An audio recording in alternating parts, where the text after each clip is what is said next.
Hey, what's going on, y'all? What's up? I am back, it's Sunday live. Hey, JW, I am well. I'm good. Today is my first day off from work, so I'm enjoying, relaxing myself, always have a good time, relax a Sunday. Oh, sorry, y'all. For a whole week of working and stuff like that. And Sunday, Monday's my good days to relax. So I'm enjoying myself. I'm here. And I'm in live with y'all today. So hey, that's always a plus, right? So we have a good lineup today for y'all. So I have a couple of things I want to discuss today. It's Mizzle Talk. So we're going to talk about some shows and a couple stuff that's on the media. That's how we do. So I'm going to talk first. We're going to talk about Chris Cuomo and his latest accusations against him. I mean, first it was his brother Andrew Cuomo, and now Chris Cuomo got some accusations towards him too. So we're going to talk about that. Second, we're going to talk about Real Housewives of Beverly Hills and the latest episode. I have missed like a couple episodes in between, but I watched the latest episode today, so we're going to talk about that. And next, we're going to talk about Jennifer Hough, how interview that she did on The Real. And that's the victim of Kenny Petty, y'all know, Nicki Minaj's husband, and what she got to say after all these years. Then we're going to talk about The Circle. And then after The Circle, we're going to talk about All the Queen's Men. So we have a good lineup. And then y'all follow me later on to Auntie Momo's channel, and I will be on the panel later on for that. It's going to be a light evening for that one. So, and then we're going to talk about the same interview I'm going to talk about today, Jennifer Hough, and we're going to talk about Kenny Petty, all that stuff, and we're going to talk about Kelly Price, and it was something else. It was something else that we're going to talk about, but that's the topic for the fall. So hope y'all enjoying your Sunday. Hope y'all enjoying your Sunday. Welcome, everyone. Let me start off, give me to prepare myself. Let me do a little intro and then get stuff together, and then we can move forward. Let's see.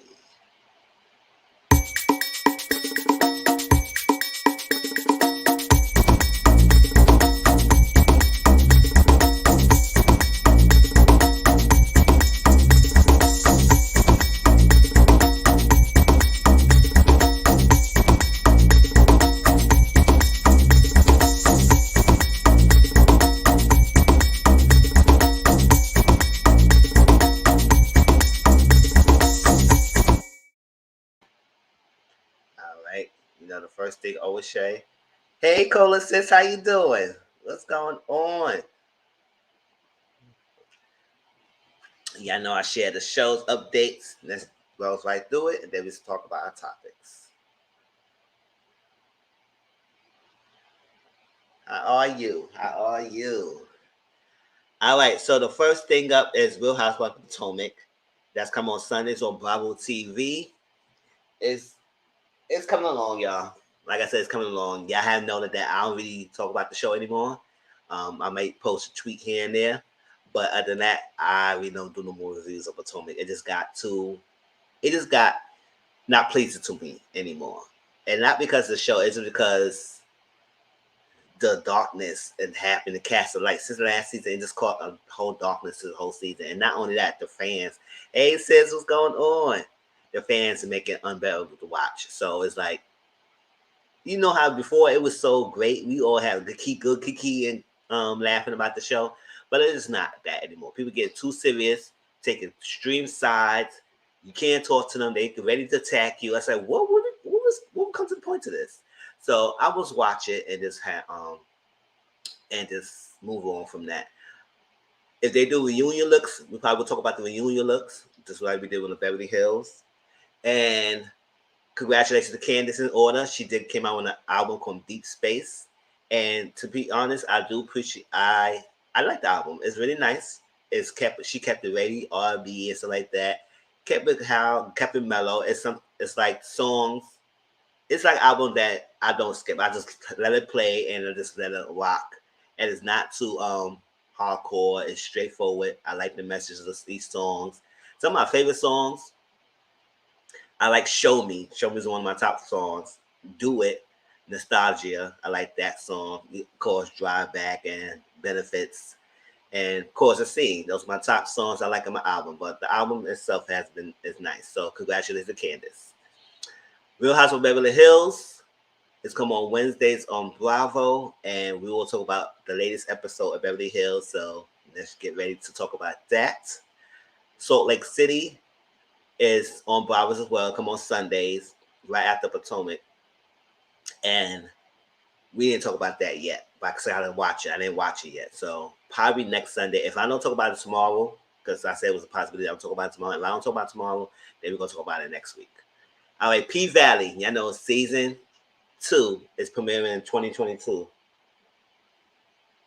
on Stars. So if you haven't watched season 1 yet, please watch it so you got to get caught up before we watch the next season. I don't know when it's going to be happening, but it's going to be airing next year.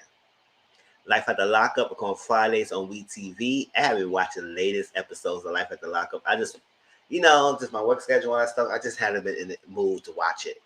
But so I catch it when I catch it, y'all. Yes. Yes. I've been good. I haven't been just working, doing myself, keeping my peace over here. I don't really get people don't really bother me as much. I'm just living my life and just enjoying myself, going to work, doing what I had to do, paying my bills. Living by myself. It's like all that stuff. But I've just been good.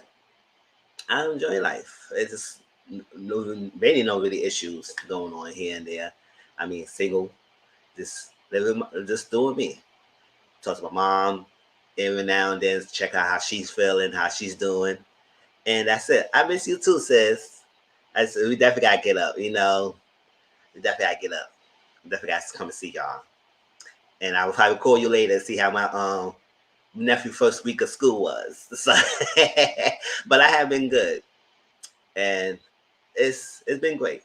I'm working on bettering myself. I mean, my job, I'm taking more courses and stuff like that, so I could become a manager and stuff like that in the resident building. So I'm working on that. It's goals. But I see you doing your thing, your YouTube thing, your business. So I'm proud of you. I'm proud of everyone, y'all. I like Love and Hip Hop Atlanta. It's on Mondays and Miami's on Mondays. I think Atlanta, it's the final episode before it ends. So I haven't been watching lately either. So I catch up on now, but I'll be recording it. How y'all feel about Atlanta and Miami? Has it been going good so far? Married at First Sight Houston is on season 13. It's on Wednesday and Lifetime. It's, couples who get married at the first sight spend 8 weeks together. And after the 8 weeks, they decide they want to stay married or get divorced. Some people stay married, but after a while, you find out they get divorced. Like for the last season, Ryan Claver got divorced. We heard that Eric of Virginia got divorced. So it's like the only person who we haven't heard that nothing from, or they probably still together, is Brianna Vince. Everybody else is not together. And we don't know nothing about Chris and Paige. I haven't heard any details about those. But other than that, that's it, y'all. What else? Family Fiance season 2 is on Saturdays on OWN. It's right after Love and Marriage Huntsville. And Love and Marriage Huntsville, I watched that too, and I've been watching it. So if I don't talk about Love and Marriage Huntsville tomorrow, I will talk about it next Sunday. Miss Pat show on BET Plus is a comedy show and everything. I didn't watch it. Tammy Woman is the sister of the main character, so I have to watch it. All the Queen's Men, BET, it aired, I think, last week. No, 2 weeks ago. And we will talk about that tonight. We're going to talk about the first 2 episodes because I didn't watch 3 or 4. I ain't watched the rest of the episodes yet. But we're going to talk about the first 2 episodes, see how we feel about it and everything. And good.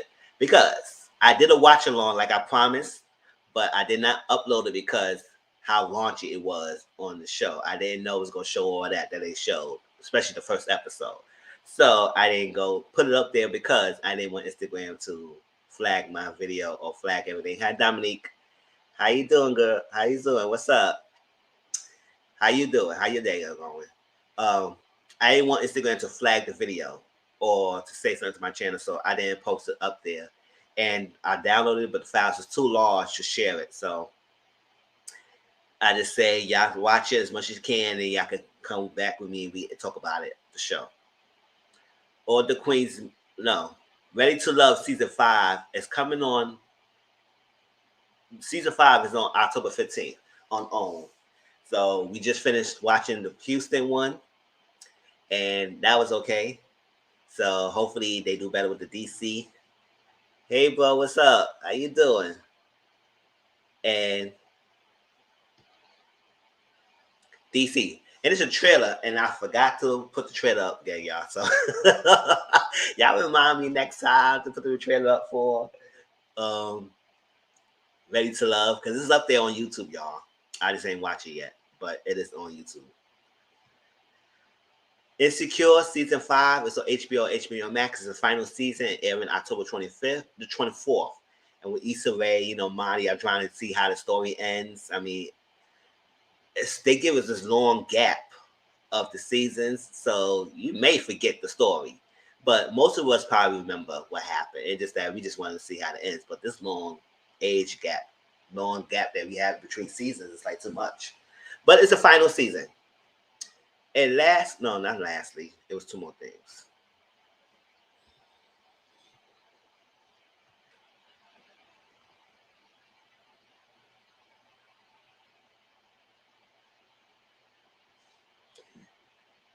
All our kinds of people. I did the first episode review on my live, and let me share it out because y'all know I always share my last live. So if y'all have not watched it, please watch it, share it, make comments, all that stuff like that.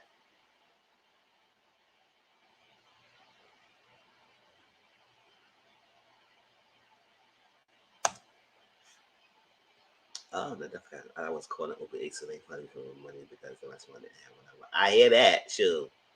Uber Eats sometimes not reliable as much either. But hey, yes, Sunday with us. Sunday together to family. All right.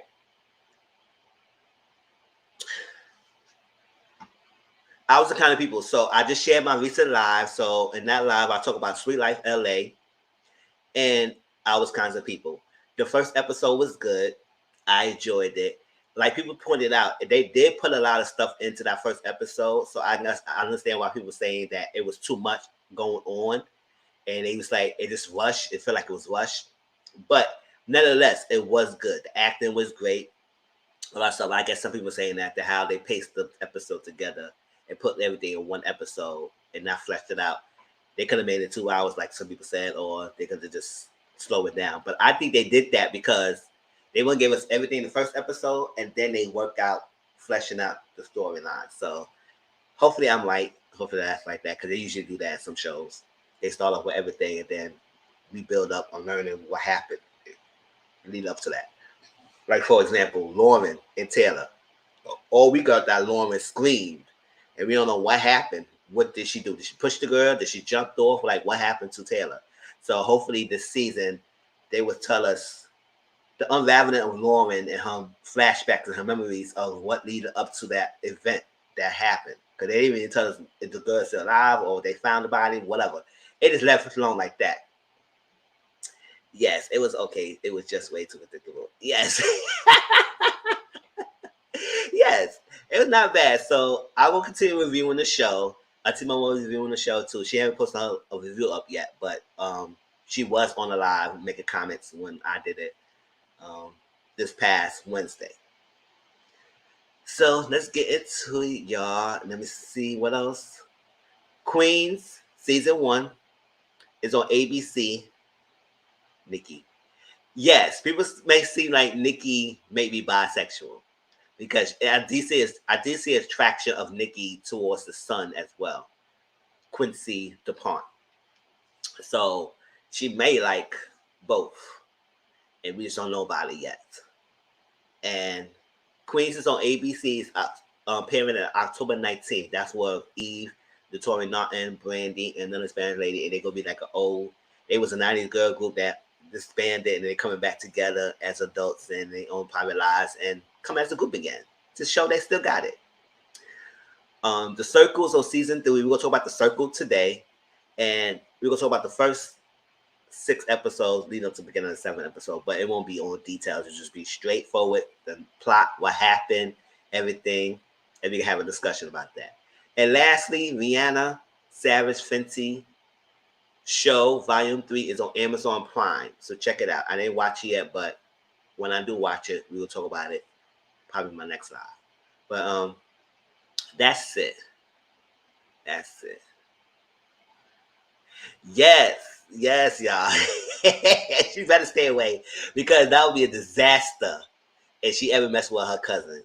That's disaster. And that y'all probably didn't watch the show. Y'all watch my live, but apparently it's pretty much like Black version of Dallas and Dynasty. Yes, it's a high echelon elitist, and we do get that. And it's based on a book. And people saw the book is called PG County. I took a picture of it. What was the name of it?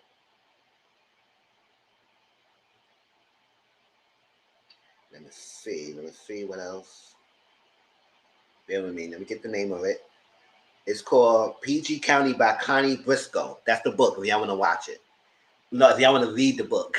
I said I will check if it's on Amazon Prime and see if I can get the book and see if I can read it myself and see how much difference. But it's based on that book. Yes, Nikki better stay with her cousin. So I just want to see how well they're gonna flesh it out. Because it did have a lot going on in that one episode. And that's that. And yes, Mama Liv is Raymond DuPont. Like y'all was one of y'all was, I think that mean you was telling me that. Raymond DuPont, Morris Chestnut, Mama Liv that's his mother. So I was like, I didn't know who mother was, but that was his mother. And Teddy Franklin is Leah's father. So that's that story. That's the thing. But other than that, it was okay. So I'm gonna continue watching it, y'all, and give you a review. All right, let's jump into the first topic. Let me see, Chris Cuomo. Let me get that together. Let me share it.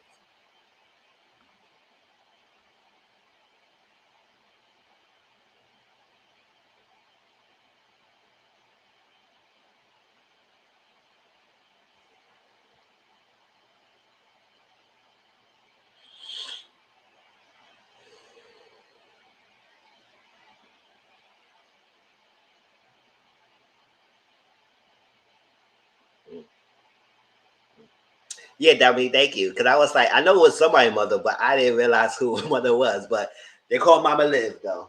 Yes. All right, Chris Cuomo. Let me see. What time is it? 1746.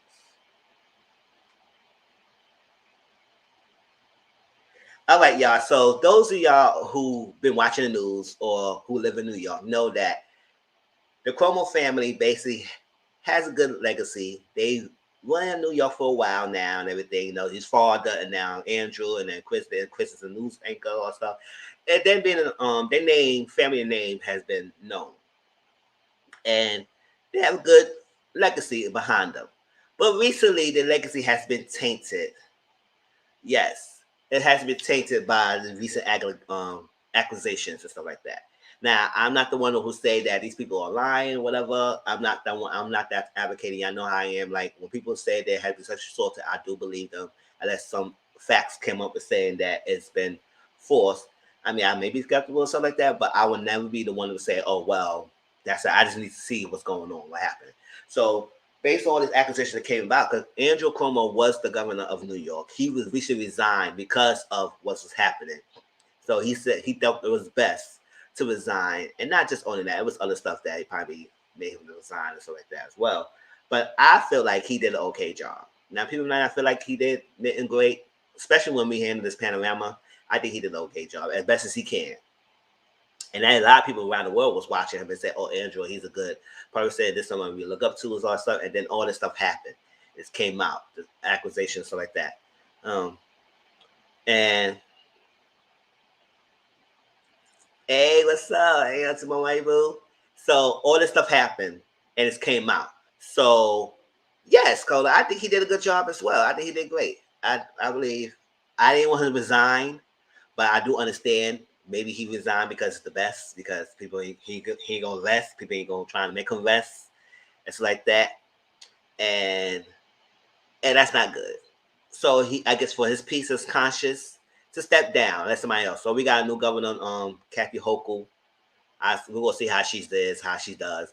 But he resigned. So I would say, okay, whatever. His family got to move on and all stuff like that. They're gonna push his blow by pass over.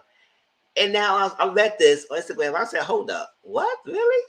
So now, like Dominic said, I think people was out to get the family because it's one thing to say is one of the brothers, but to say both brothers is accused of the same thing, it can be possible, but at the same time, it's skeptical.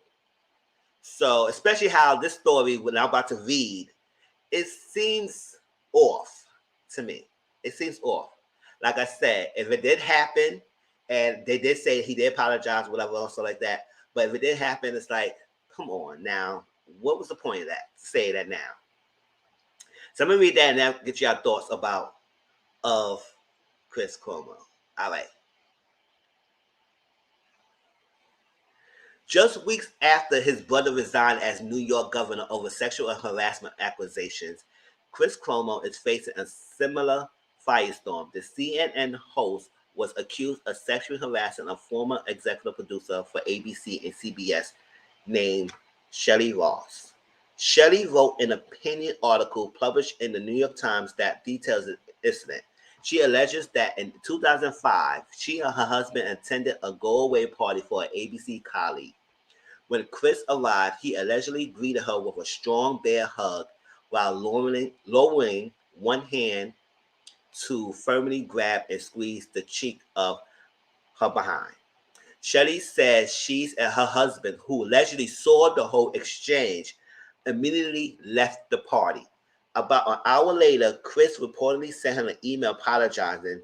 The email is included in the opinions piece with Chris allegedly writing, "So pass along my apology to your good and noble husband, and I apologize to you as well for even putting you in such a position."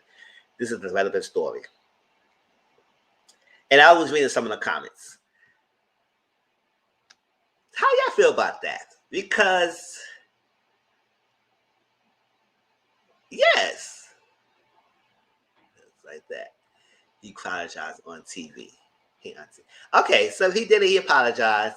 And I just feel like, yes, he apologized already for this incident. So if he did apologize in the past, now you want to bring this up again just to say something, piece or whatever, or whoever decided want to bring this up now to say that he didn't make it seem like it's recent. But I was like, in my mind, think what I'm thinking, y'all. I'm at that event right there. He hugged my wife in front of me, and I saw him allegedly grab the behind. What? And some of y'all who married, do you think your husband would sit there and just watch and be quiet, and y'all just leave after that? Yes. It's like that. Do y'all would think the husband would not say anything? Because if I was my wife, I said, "No, what you doing, brother? What you doing? We're not gonna do that. We're not gonna do that. It's gonna be a fight. It's like that, or not even a fight. If you're not a violent person, it's gonna be some argument. It's gonna be something. It's gonna be something going on, and y'all would heard about that in the news on that time, 2005, when it happened. Shoot." Go to see my husband in the handcuffs, right? That's what I'm saying. It was like, you gonna leave and nothing was said until now to a piece that was written in an article about what happened in 2005. That's what make it feel like it was just so like a thing to get the brothers to tarnish the Cuomo legacy. It's like to tarnish the legacy. Now the brother, now Chris is going through this at the same time. Like he apologizes. Like I said, he apologizes or what happened because it probably was inappropriate. But what made Chris feel comfortable to do that in front of the husband anyway? Yeah. Yeah, it's like this is 2021 right now. This happened in 2005. So it's like a long time ago. Hey Renee Boo, what's up? I miss you. How you doing? So I don't know. How y'all feel? Don't y'all think it's kind of weird that all this happening to the brothers? Like one brother, yes, but both. Like I said, if he apologized, he apologized. Glad he did apologize like that. But why?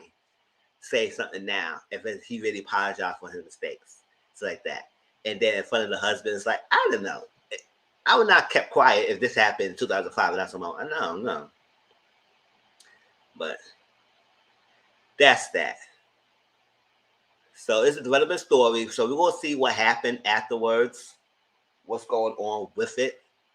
If anything brought about, any other people going to come out and say something.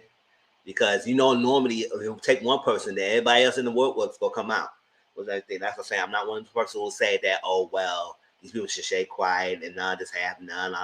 I'm not going to say that. I'm just going to listen to the story and see how that plays out and everything. Like I said, if he did that, it's wrong for him to do that. It's wrong. He shouldn't even be tempted to do anything to anybody in the party, especially when, come on, like that. It's one thing to do anything to the party. No. To do that. To put your hands lower, to touch her behind, like, what's up with that? What's up with that? If we're gonna do all that, just do this or something like that, a knuckle buck or something like that. Oh, if I don't see, oh, come on now. So it just feel weird. Not knocking the lady's story, but it just feel weird that Angel now Chris.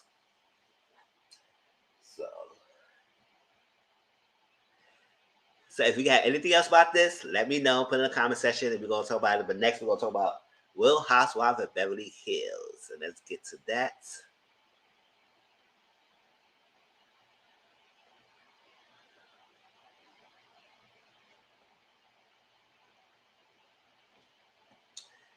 All right, 2643.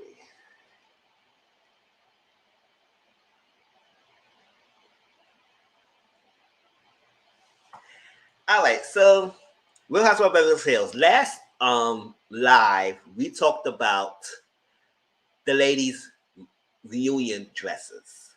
And we trashed the hell out of these ladies because they did not do a well job with the outfits for the reunion. Normally, Beverly Hills kills the looks for reunion. But this last reunion, we told them to stretch. Not only us, but everybody around the world was watching. What the hell going on with their minds? What was it? And then to sit there and have that atrocious outfits. Hey, CM, what's up? Atrocious outfits. And they're going to have a 4-part reunion. Y'all heard it right. Not 1, not 2, not 3, but a 4-part reunion. I'm sorry, but I'm not going to try and sit here and watch it. Maybe I'll still probably will watch it. I'll probably record it. But to even talk about 4 parts of a reunion? Like, how you going to... usually going to stretch it out. It could be 1 or 2 parts that going to be very interesting, and the other 2 going to be filler, boring parts. So what can they say? The major parts of the reunion is probably just be about the Erica situation and the sudden Erica drama, and then probably Garcelle mixing it with Dorit. We heard bits and pieces that Garcelle and Venom went at it in the reunion. I heard it.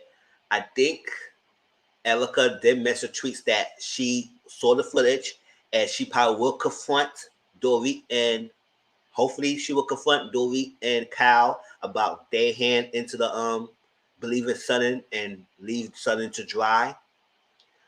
And it's like that. So Eva says she saw and she will get at them because they too was Sudden, but they made Sudden to be the scapegoat, to be the person to Erica pounce, punching bag.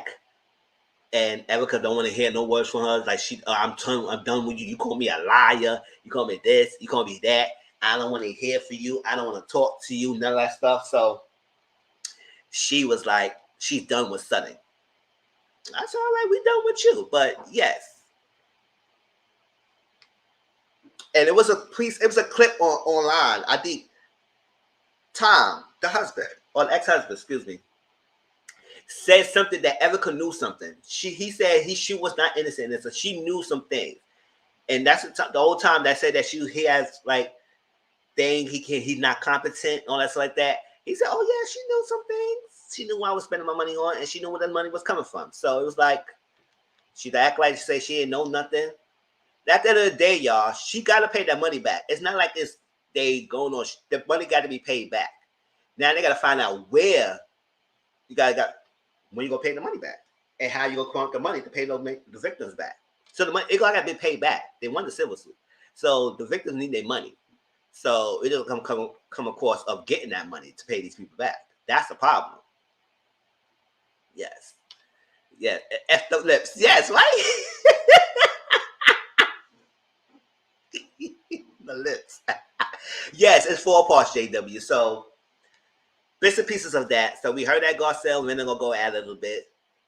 Erica said she'll come after Dorit and the cow because now she found out the truth behind the scenes. Now she watched the footage that wow. Maybe it's certain that Erica still will go at it a little bit at the reunion. Let me see. It was a rumor that it was a physical altercation at the reunion, but I don't know how true is that.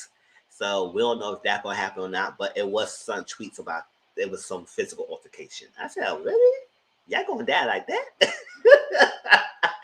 But yes, it is a 4-part reunion. And Andy Cohen, I think a recent post on Instagram confirms it will be 4 parts.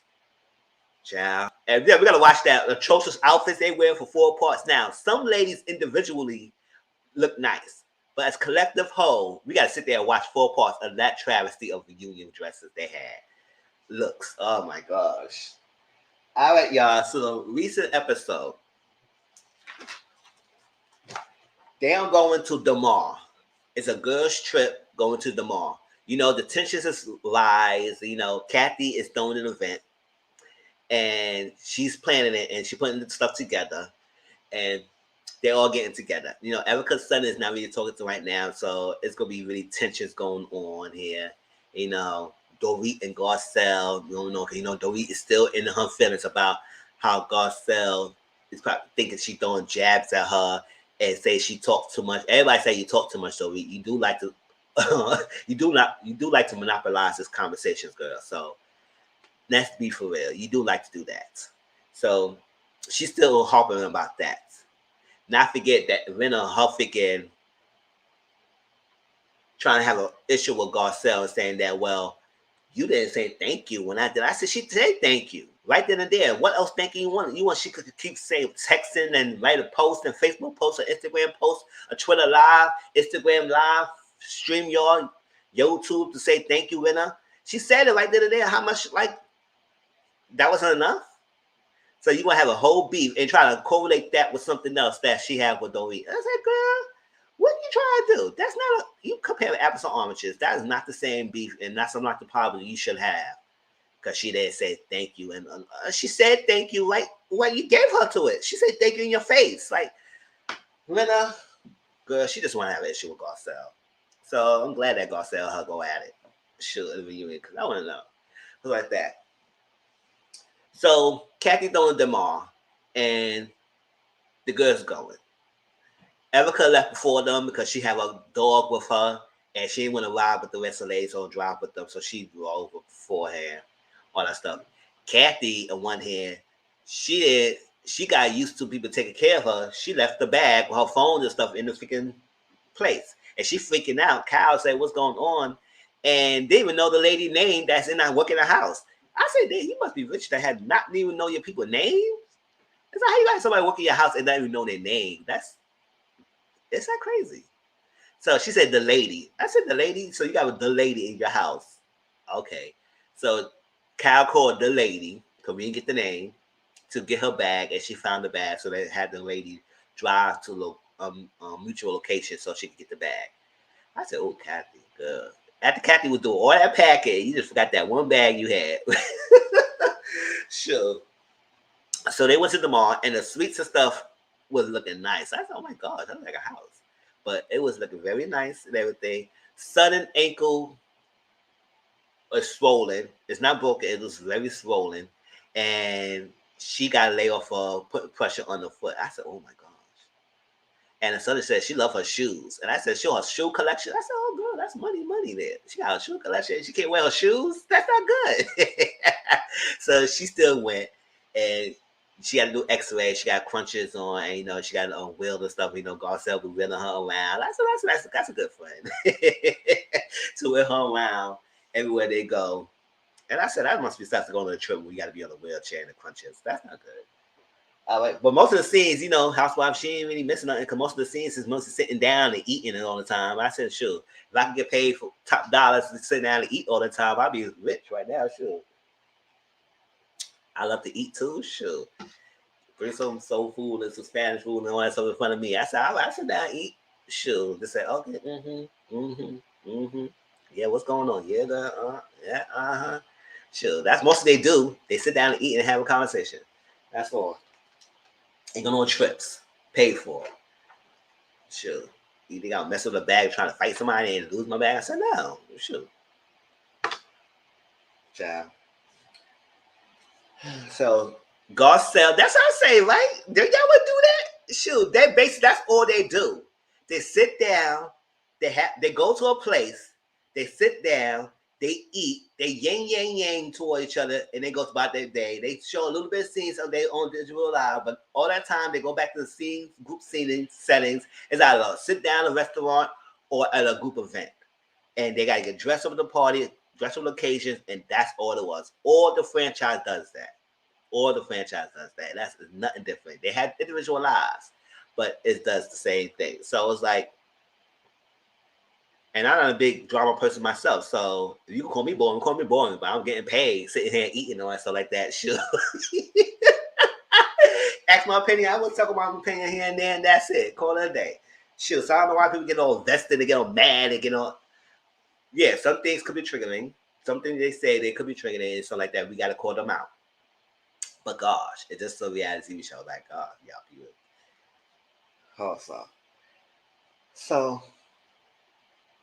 So Kathy first event when it got it is a pop-up beach.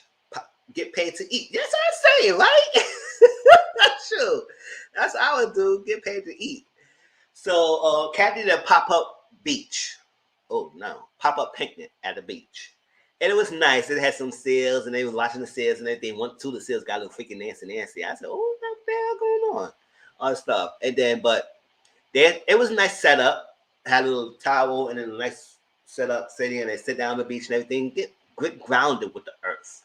And they sat down, you know, conversations.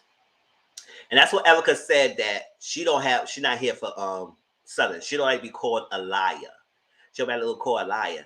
I mean, she didn't necessarily call you a liar, but she say you lying about some things. We all say you lying about some things. So, girl, what that call? What that say? So, semantics. She didn't specifically say it, but if you lying about some pieces of information you have, then we're going to call you out on it. But the fact is, it's not only Southern. Other people don't believe your story.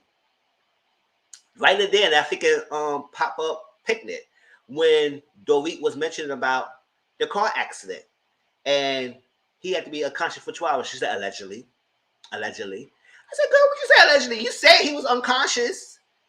You said because of the accident, he couldn't think anymore. He lost his, like, what's allegedly coming from? So even Kyle was like, hold up, girl. You just said this like not too long ago. Now you say you allegedly. Why you put allegedly? You just said this happened. Now you put allegedly. I said, girl, because she's lying. Duh. Sure. Sure. So now they are confused and everything. Or something what's happened. I said, don't be confused. Erica spin the story how she want to spin the story. Sure. Yeah, none of them completely believe her. But none of them is saying nothing but Southern. But they throwing Southern in the bus like Southern's the only one. And I said, I'm glad that Southern sticks her ground. Yes, Southern's not rah like that. But every scene that Southern had with Erica, she stand what she said. She didn't back down.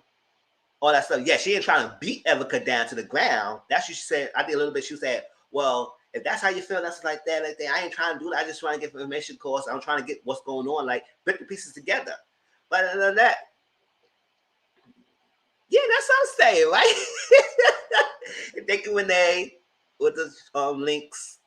And all that stuff, I would say, girl, Southern has been saying what she said all this time. Dorit, you didn't really say what you wanted to say. Kyle didn't say what y'all were both agreeing with Southern. So now y'all all of a sudden now Southern's in a hot seat, and y'all see how Erica is going on about this. Now y'all want to be sitting back and not say nothing.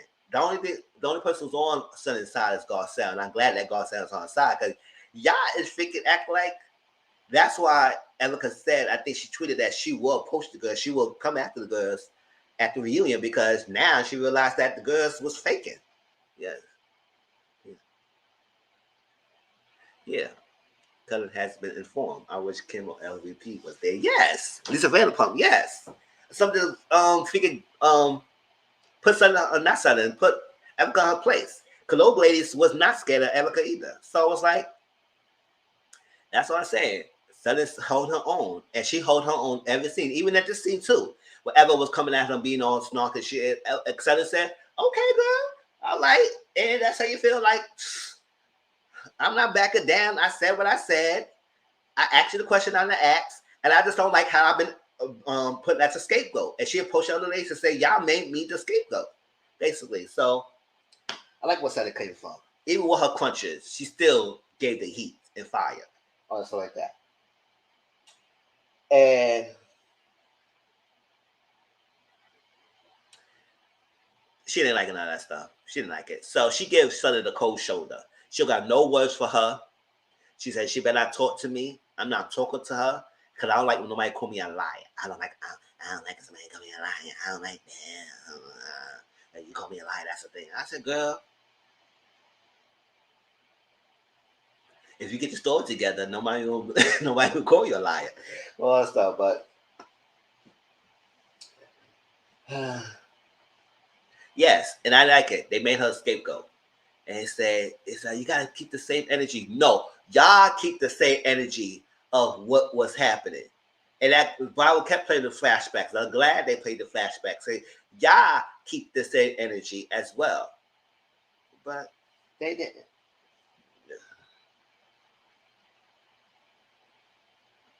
That's what I'm saying. They're scared of her. They're scared of her. I said, girl, you gotta pay the money back. I should not scared of no chick who gotta pay all these victims back all this money. You spent that money you got paid for. And Tom sent on freaking recently. I don't know y'all saw Twitter, because a lot of us on Twitter, Instagram. He said it was a recent clip. He said that Erica knew something stuff that the money was coming from and spending on her. So she not freaking innocent. So it's like they could use that clip. That's there. So you got to pay the money back. So I'd be scared for a woman who getting divorced and got to pay this money back. And now you coming on television next week, go say you broke. You got no money. I said, you're not broke. You're on the television. You ain't broke. I'm making money, but I'm like maybe broker than you, girl. So shoot, you on television, you reality TV show, you make some money. How you broke? I guess the money you making out of the show is going to go to the victims as well, hey, because it's probably garnishing your wedding. Huh? You got to pay that money back, girl. So what you doing? So now you go claim broke. So you have no, that money got to be paid back. So you better get it together. You better do what you used to do before you met Tom or something. That's all. So, so later on, I believe she got to pay one of. I believe she had to pay one of the victims. Yeah. She got to pay one of them. Well, she got to pay more of that. We all got to understand the reality is the victims need their money back. It was ruled out that the victims need their payout. So, Erica, Tom, do something. You got to pay the money back, girl. So, Dorit and Garcelle was going at it a little bit at the dinner table. Because that's the same time when Erica was sitting there being snobbish to Southern, and Southern said, oh, okay, girl, you can say whatever you want. You don't want to talk to me, that's fine. I'm like, what's up? Like, so I said what I said. I said what I thought. I like being a scapegoat. No, nobody making a scapegoat. I said, no, because none of y'all say nothing. And now Dorit would come in and say, I will try to help you. And then Southern kept cutting her off. Was like, no, you ain't trying to help. How you trying to help me? What you about to say gonna make me help you? Gonna help me? What are you about to say? You ain't saying nothing, girl. You're not saying nothing. You're not saying anything. Because the time y'all supposed to say something to help, it was at that time with Cal's Christmas dinner. That's the time y'all should say something. Because that's the time before that dinner, y'all all was in agreement. Dory and Cal was in agreement with Southern of what they were saying. And they had the same rah-rah like Southern. Now, Southern didn't have a rah-rah at that dinner, but she said what to say what she wanted to see, or she wanted to know. She asked the question she wanted to know. And she said what she wanted to know. It was not that umph like she had. But to say it was the same delivery. But y'all was mute like a mouse. Quiet in the night. Y'all was that. So now you want to help. So no help now, girl. So what you want to say to help? So then Garcelle came in and was defending and saying what's going on, how that's helping them, like what y'all saying, all that stuff. That's not helping her at all. Like, so y'all trying to say for her to have the same thing to say everything she wanted to say is helping her. She said what she got to say. So that's not helping. You wanted to say, come on now, say what you got to say. So then Renna started piping in. I said, Renna, girl, what you doing, girl? Most of the season, you have nothing to show. So what you saying? Do you watch? Yes, I watch Married to Medicine. Yes, I definitely watch that show.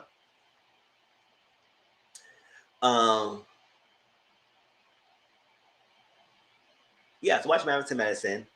And the last season, I haven't watched it that much. I haven't watched it that much this past season because I just didn't know. It just didn't feel, it didn't grab me that much. But I do watch the show. So Renna pop in and she would say, Garcelle, you saying like you being feel left out. She said, yes, I didn't say I didn't feel unappreciated. She said, I just don't feel accepted in the group. She felt an outsider. And that's no. She Renna said, oh, Garcelle, you said we make you feel uncomfortable. She didn't say y'all feel make her feel uncomfortable. Garcelle's not uncomfortable around y'all. She just said y'all just don't feel accepted by y'all. And she just don't feel like she's an outsider. Not only because she's the only black cast, she didn't want to make it about race. But let's be real, she is the only black cast member of the cast. Not only that, she said she's battling all her life trying to be different to try to fit in the different groups.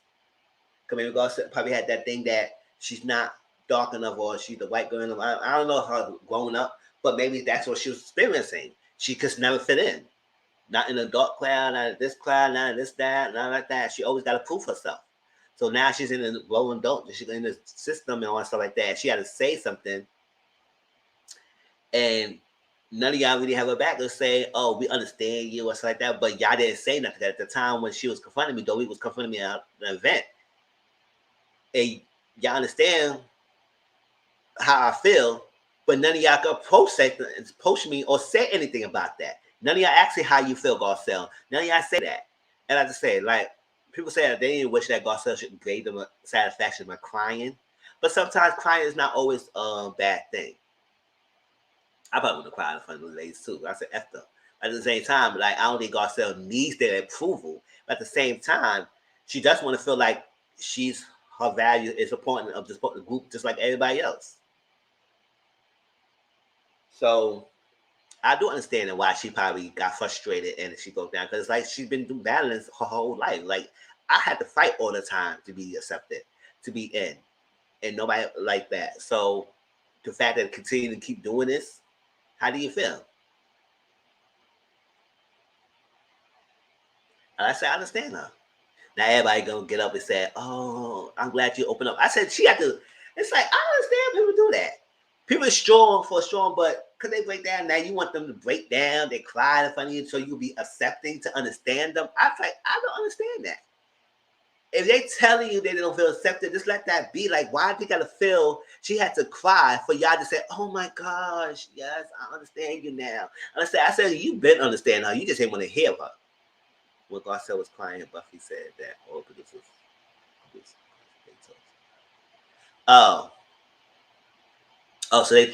So Garcelle said, when Garcelle was crying, Buffy said that. So they say they told Garcelle to cry,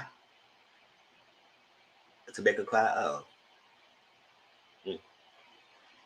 I don't know if I'm gonna cry because somebody told me to cry, but I guess that would make that scene better. So now they said, oh my gosh, I understand you. And now I understand that. Dorit got up and hugged her. Renna got hugged her. They said, now I understand you more. I feel like, and some of them say, yeah, I feel like I've been in a room. Some of them say, because don't you feel like how you've been in a room and you got to prove yourself? I love it. And I was like, oh. And they said, yes. Now imagine I do that every single day in my life. And now they all shut up and quiet.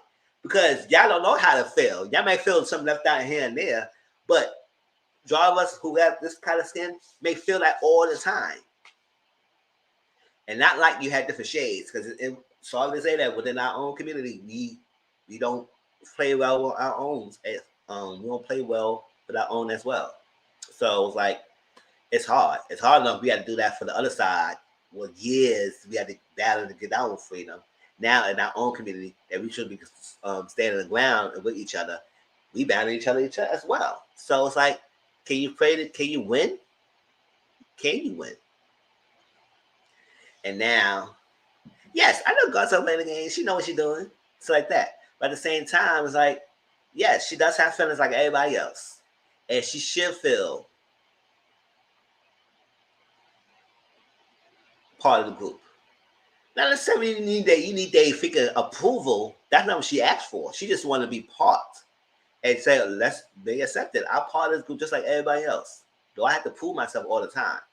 And now though we say, well, you coming after me and saying that's about, because that's not what you said. She said what she said. That's not what you said. Girl, so don't try to play around, act like she was coming after you, trying to bully you or something, being passive aggressive. No, you did not say that. So say what you said, girl.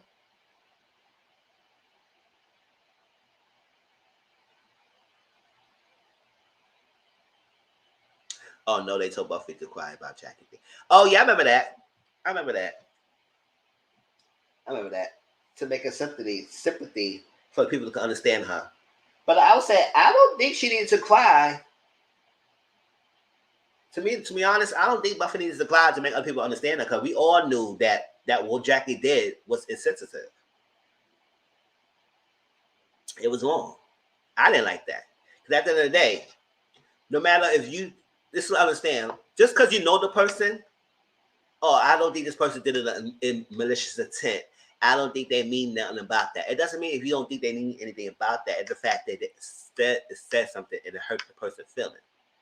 Now, granted, she did apologize a couple of times, but at the same time, like, do you feel like it's up to the person who receiving the apology to accept the apology? So, when did Buffy accept an apology? Because that fun time she said, "I said it. I done deal with it. I'm done with it." I said, that ain't an apology. You up too upset, girl. You too upset. Because it was you.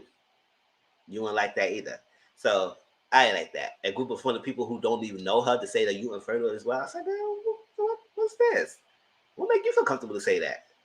So I ain't like that. So I don't need Buffy to cry, because people understand her. And that's probably part of the reason why Jackie and Simone freshman wasn't really fragile after that, because she didn't feel like Simone had her back 100% with the Buffy thing. So, because Simone understands Buffy. Hey, sure.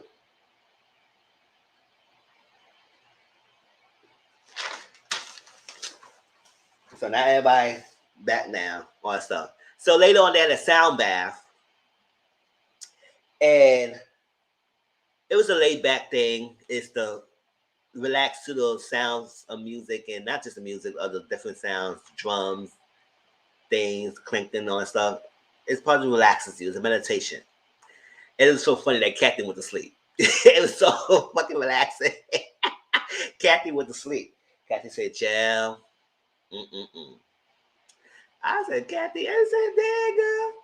You told everybody to relax, but you were too relaxed." She went to sleep right there and there. I said, "I hear that, Kathy." Everybody said, "Hold up. Did she go to sleep?" I said, "Yes, Kathy went to sleep, girl." She said, "Bing, bing, bing, bing, bing, bing, bing, bing." And she was laying on her side, sleeping. I said, "I like Kathy. That sound bath got you deep sleep, huh?"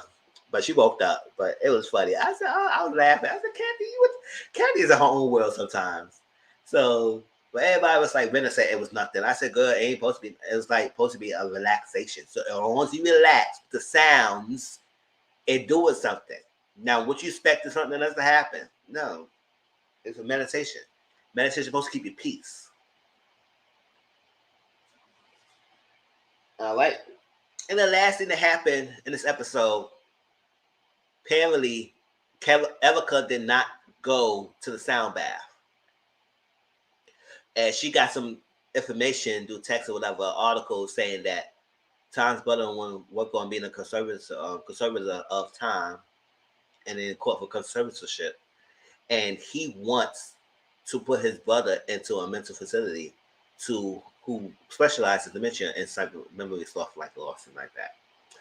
And Erica don't like that because she's had some type of bad blood about mental facilities like that because her grandma and everything. So she wants to make sure her husband, her ex, even though she's going to divorce, husband don't battle the same fate as a grandma and stuff like that.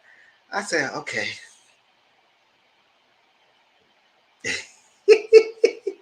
Hey, Brittany, no, you still got into it. You're still in the deep on live. You good. And that's it. So that was Beverly Hills. You see, next week, Erica will talk to Sutton, and then Sutton Garcia gonna talk about that. Erica heard them or something like that. I don't know what's the whole deal because Erica, you say you were done with Sutton. You don't want to talk to her. You don't want to say nothing towards her, and now all of a sudden you have a conversation with her. It's like that. Yeah, buddy, you come right just in time. So that was a Beverly Hills, y'all. So if anything I missed, y'all let me know. Like I said, it was confirmed that it's gonna be a 4-part reunion. Some stuff's gonna be said. Renna and Garcelle go at it. Erica confront the other ladies. Don't know what else gonna be said. What else gonna be shown in the reunion? Because the only thing people want to know, I guess, hopefully the big part of the reunion, usually they do disappoint us, is this Erica, the whole thing, and unraveling the freaking stuff that she said. That's all the big part of it. It is Sutton, Erica, and Garcelle, Sutton versus Veronica. We will see the dynamics. If it's gonna be 4 parts, like I said, it's usually 1 or 2 parts is good, and everything else is bad. Unless they give us, it's very rarely they give us 4 parts that make it all interesting. I think only one other franchise gave us 4 parts. I think Atlanta. Anything else, it has been on 3 parts the most. So the 4 parts, I said, oh no. All right, y'all. Let's get into the next topic. Yeah, that's what I'm saying. He knew enough to tell everybody on freaking Twitter or something like that, saying that Erica knew something. So yeah, he know enough. Shoot, he didn't sound like he had memory loss there.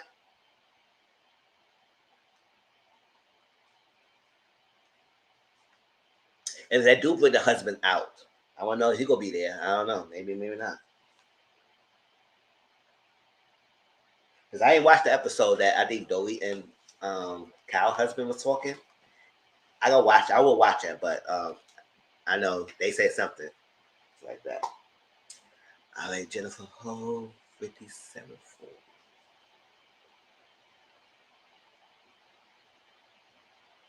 All right, so let's go into the next topic, which is if you got anything else about Beverly Hills, y'all put it out in the comment section. I will read it and I comment it through the next section. But we're gonna talk about Jennifer Hough. Y'all know recently she did an interview with The Real, and I'm gonna play the interview. So if y'all haven't heard it, that's why I put the link down it because I like that. The audio is only be audio, no visual. It's gonna be audio. We're gonna hear it, and then the piece of the interview we're gonna stop and we'll talk about some of the parts of what she is saying. But basically, she was the victim of Kenny Penny in the past, and when they was around teenagers, like that. And he served his time, so he did what he did.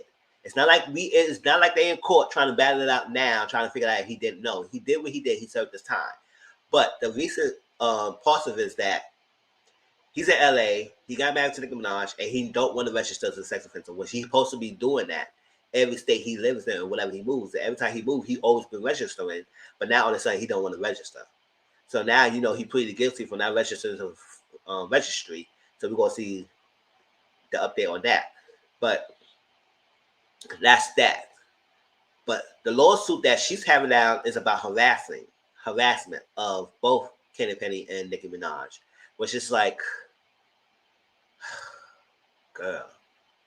And my thing is, I did an interview, I did an Instagram post about my little opinions, and I said we're going to talk about it again on this live, and it's that it pains me and it sucks that it was proven that he did it. Proven.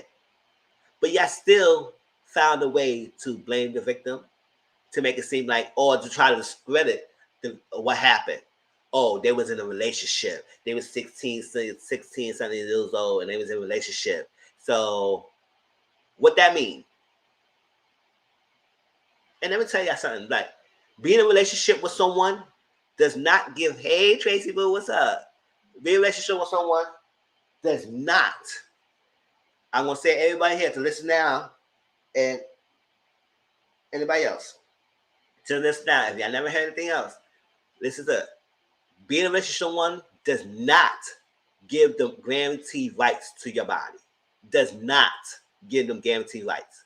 So whether you're in a relationship with them or you married with them, it does not give anyone any rights to your body. It's your body to agree to consent. It's consent. So that's why people say, oh, well, they married, so it's not. No, being married is nothing. Being in a relationship doesn't mean nothing.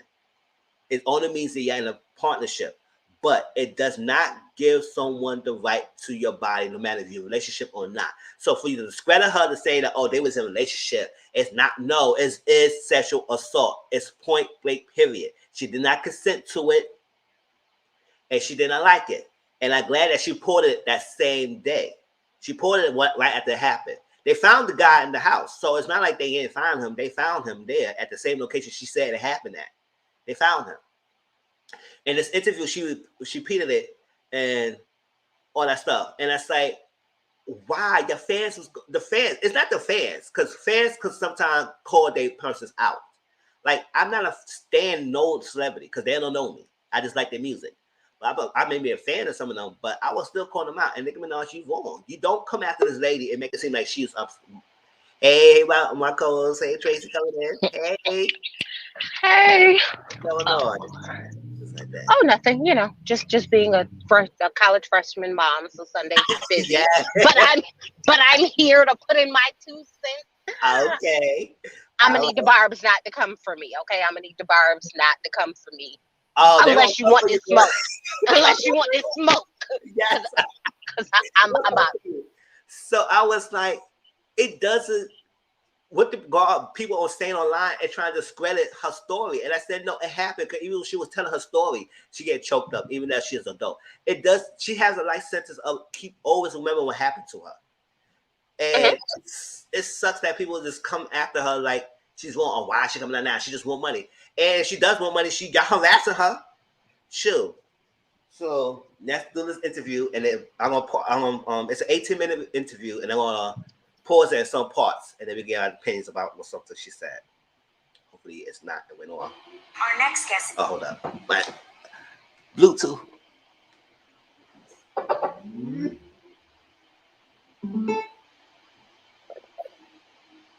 Out for the first time on camera regarding the lawsuit she filed against Nicki Minaj and her husband Kenneth Petty, a lawsuit accusing them of harassment and intimidation, among other charges. We believe that all women's voices have the right to be heard, which is why we invited her to come here today. Please welcome Jennifer Hough and her lawyer, Tyrone Blackburn. Welcome, guys. Yeah, welcome to the show, Jennifer and Tyrone. Jennifer, I know this is not an easy thing for you to do, so we're going to take our time. After being silent for so long, why are you here speaking up today? I'm tired of being afraid. I feel like the actions that were taken in regards to this whole situation have put me in a different type of fear at my age now, and it was wrong, and I don't want to be afraid anymore. So the only way not to be afraid is to continue to speak up. Let's take it back to the beginning. What was your first interaction with Kenneth Petty? It was September 16th of 94. It was a Friday morning. I was on my way to school, high school. I seen him at a bus stop. I didn't think anything of it other than there goes Kenny across the street. And he asked me where I was going. I said I was going to school. I asked him where he was going. He said he was going to school too. White cola? I might have said something like, yeah, right. And I turned away from him to look for, we had dollar vans back then. Yeah. So I was looking for the bus or the dollar van. And before you know it, he was grabbing a hold of my jacket. Jennifer, what happened after he grabbed you? I felt something in my back. So I just assumed it was a gun. And I started walking. And I'm pleading with him the whole way. I'm trying to understand what does he want. And we get in front of this house. It might have been maybe the second or third house from the corner. And he kind of reaches behind me with his foot to push the door open. And he pushes me up the steps. We go up the steps. I'm crying because now I'm inside. We walk up the steps and I'm continuously pleading with him. I'm asking him, like, what do you want? Like, if you just want me to chill here with you, I will. And then he said I knew what he wanted. He pushed me down on the bed. We wrestled for my clothes because all I could do was hold my pants like this, as tight as I can. I don't know why it didn't dawn on me to like really fight. I just held on to my pants and he'd hold my arms down and he squeezed the sides of my stomach so hard. And so I'd let go, and as soon as I let go, he'd grab my pants. It was like a tug of war. After a while, I just got tired. I just felt maybe if you hurry up, I could just hurry up and leave. After he got off top of me, he stood in the mirror and he beat his chest. I like that sounds like that. Beat his chest. I ain't even heard that when I first time I heard that. I said, oh, now he bragging that he did what he did. All right, so took her picked up from the bus stop she was waiting for, put something behind her back what she thought it was a gun, grabbed to put in her house and said, you know what I wanted. I said, no, she doesn't. Like, you put in a freaking band in the house, it's like you scare her, fear. She'll fear. Nothing on her mind gonna think that you want anything, all that stuff. And she said, do you want me to chill with you? All that stuff, and sit down and did what you did. And you go, after you did, you beat your chest like you did something great. So what y'all thoughts about that opinion so far? And then we move on to the next one. Ooh, Tracy. How can I say this? She knew what he wanted because we knew what he wanted because he's a predator. I meant my bad. But I as somebody who's been assaulted before, yes, your mind goes to fight. I'm a fight, or I'm shocked in fear. I don't know what to do, or you plead.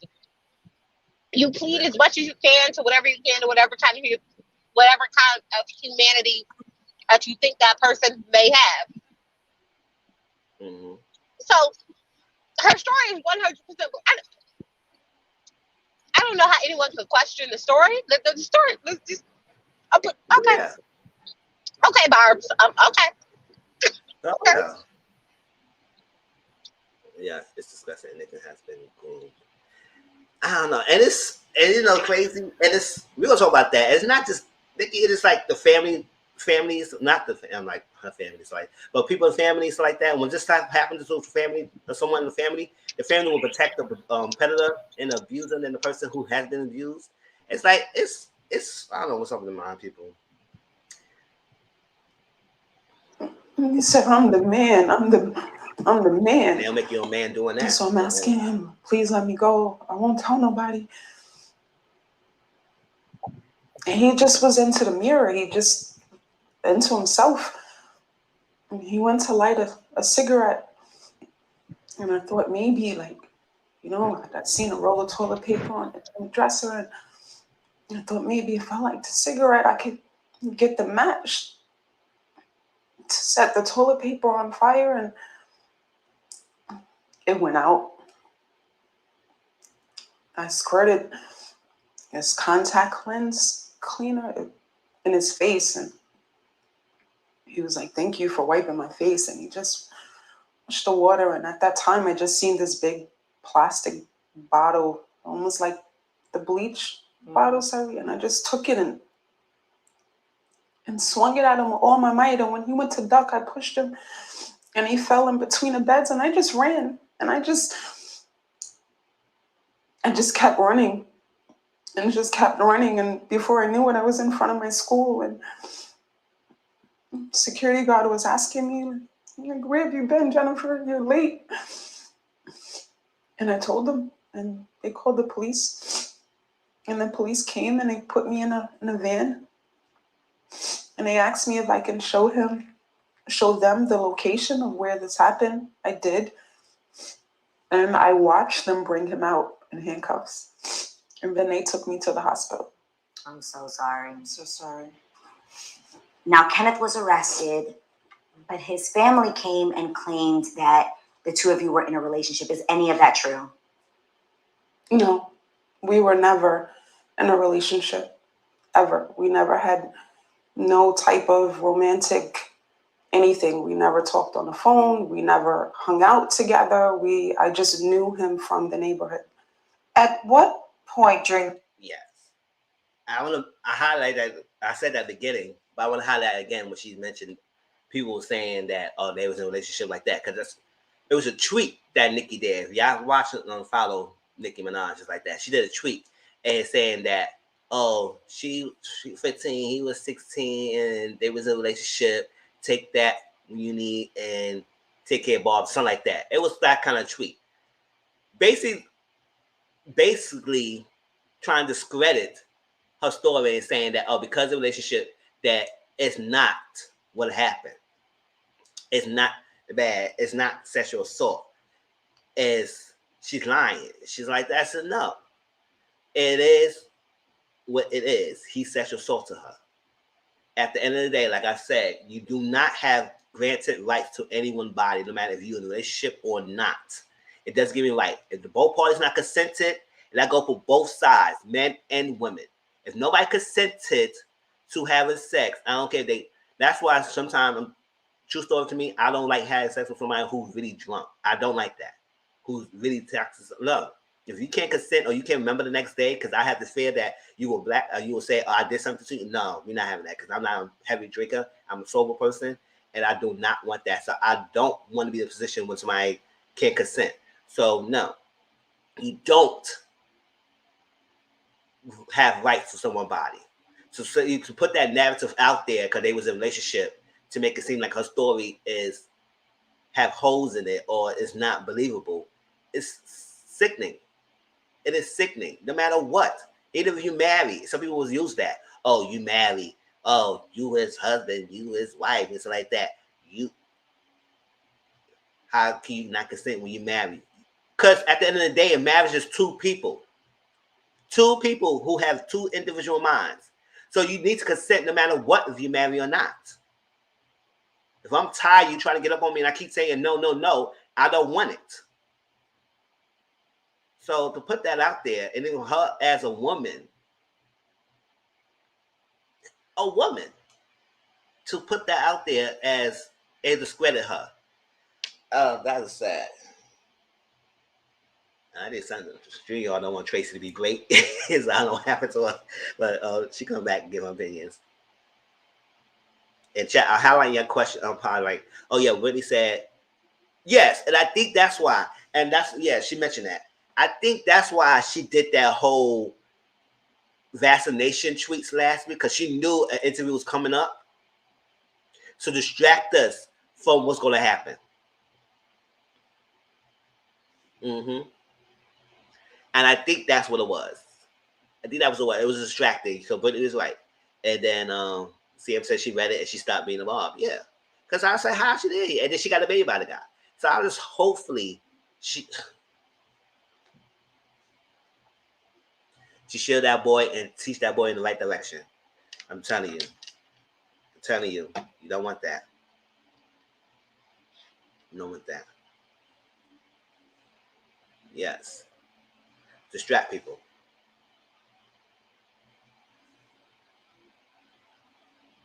I don't know if it was much older. At the end of the day, he still did it because he got convicted. But they say it was close to age. Because, yeah, did she say? Yeah, she said it was close to age. But they was not in a relationship. No matter if they were, you don't have rights to someone's body at all. It was reported that you tried to recant your accusations. What happened? Instead of me going home after that happened because I ran to school, I wasn't able to involve family members of what happened. The police had got involved right away. So they were pretty upset about the threats that, I better drop the charges. So the lady who raised me, she was much older. And to prevent fear from that house, I was forced to go to the courthouse on his court date. I wasn't supposed to be there. They had me hiding on the steps. They, meaning my family, had me on the stairwell waiting for his court to come up. And it just so happened that the district attorney took the steps that day. And she seen me and she asked me, Jennifer, what are you doing here? And because my back was to my family, I was able to tell her that they were trying to force me to drop the charges. So when it came time for court, I believe the judge might have asked a question, and I stood up in court and I just blurted out, I want to drop the charges. I never said it didn't happen. I just said I want to drop the charges. And the judge said, take it to the DA. And they told me to leave. District attorney told me I had nothing to worry about. And I went home. And shortly after that, I left the state of New York. Jennifer, I'm going to read because I don't want to make a mistake because this is an important story. Yes. So, yeah, that's another good point. Even if they were in a relationship, if she said no, the answer is no. My heart's hurt. That's terrible. Yes, her family is messed up too. Yes, and that's another thing. And that's what I was saying about, especially in our community and stuff like that, African American community. I'm sorry to say that a lot of us, because we don't have the money or this that, we get with someone who has the money, who take care of us. It's like that. You usually put that person's well-being over the person you're supposed to protect. So when your daughters or your son and they come to you and say they've been sexually assaulted by an uncle or something like that or whatever, and that person doesn't take care of you, you normally stand by the side of the abuser and that's the person. So you worry about your reputation or more so of your finance standing or whatever in your house or reputation and everything. And this is exactly what happened in the story. It's like they worry about the fear and all that stuff going on. I said, but y'all not worried about the well-being of her mental state of what's going on, what happened to her? Y'all not worried about that, but y'all worry about the fear of have her drop the charges. Dropping the charges does not mean discredit what it happened. It happened. It just that she just don't want to come along with the legal legalities because she don't want to put more stress. But doesn't mean nothing. It doesn't mean that she's saying that it didn't happen. When people drop the charges, doesn't mean they didn't happen. It just means they just want to continue with the long-going battle. Maybe because they don't have the financial backing. Maybe they're getting threats or whatever, so like that. And that's what's happening. So that's something people was trying to attack as well, is saying that no, her dropping the charges or she trying to drop the charges doesn't mean that it didn't happen. It happened because he was convicted. It didn't happen. It's that she just didn't want to continue on because maybe her family was pressuring her to say nothing, to say that she want to drop the charges. But she did not recant her story. She's still keeping her same story to this day. So it happened. So, and I just don't know why our family is trying to do that. And then you had this person growing up, unresolved healing, and being mad at the world, be mad at their parents, be mad at the people who didn't protect them, may grow up probably be abusing themselves or F everyone and stuff like that because they didn't get the protection they needed when they was young. So the family, they're so worried about their reputation. The family, they were so worried about this happening. The family who worried about they getting disowned because this person provided and now you come up saying this person did something to you. Yes, you had this person, so you protect this person. You can find another way to make your money. You can find a way to do right. But it will means the world to the person that know that you believe them and not automatically shun them out because you want the finance. You like the house. You like how they get and take care of you. And that's why this curse cannot break because to this day, and they even know Nicki Minaj people's doing that now. Is discrediting this lady. And that's what people don't want to come out and say nothing. And they go years and years and years holding this in because nobody believes them. If you do say something, a lot of people don't act on your behalf. They act on their own entrance. And it's pisses me off because people does that. And I say we gotta stop. We gotta stop as a community, we gotta stop that, especially in our own community. I'm sorry to say that, but it's gotta just stop. I told one of the CNN the story, she gonna tell me Jennifer somebody because that they wasn't in a relationship. Yes. Knows means no. Knows means no. Relationship does not guarantee anybody right. So if anybody hear this, I'm a small YouTuber or whatever, share this out letting people know. It does not give people guarantees right. No matter who you marry to, who your relationship with. If that person tell you no, it's no. Unless you have role playing, whatever, it doesn't matter. People can change their mind. No means no. Just stop it. It's like that. Because she's a gang member and that set was one of that area. They were scared, so they should have stood up. Yeah. I do understand. Like, fear happened, people might, yeah, I understand that. But they should still be by her side, though. And not just her. A lot of families go through this. A lot of families, that's why a lot of us have this grow with so much heavy turmoil, and then you wonder why they lashing at the family. Well, you wonder why they don't want to be around a certain member, all that sort of that. Because the family protects the person, and that makes it wrong. It makes it wrong. Oh, sorry, y'all.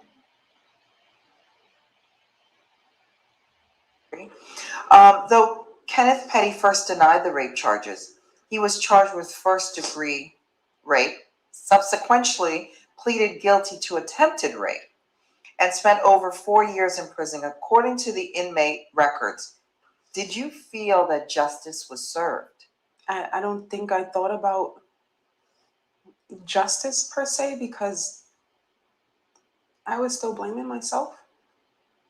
Okay. I thought it was something that I did or didn't do.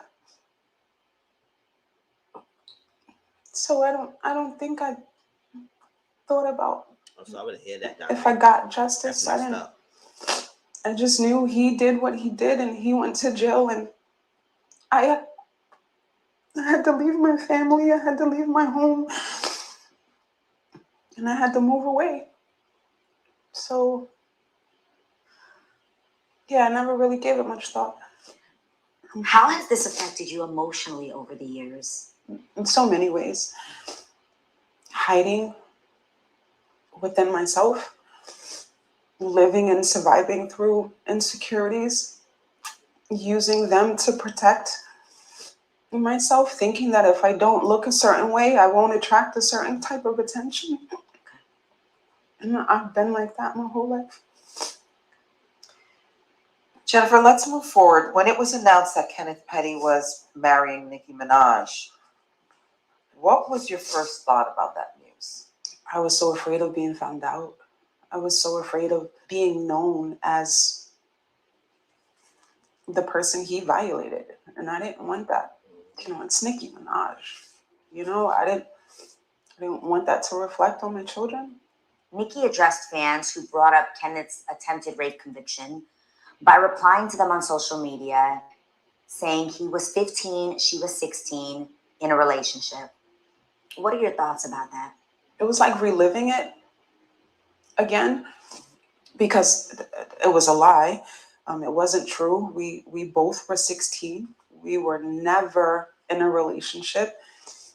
You just felt woman to woman. I was wrong of her because definitely. I don't know you and you don't know me to know that statement you put out to the world to be true. You have 150 something million followers on.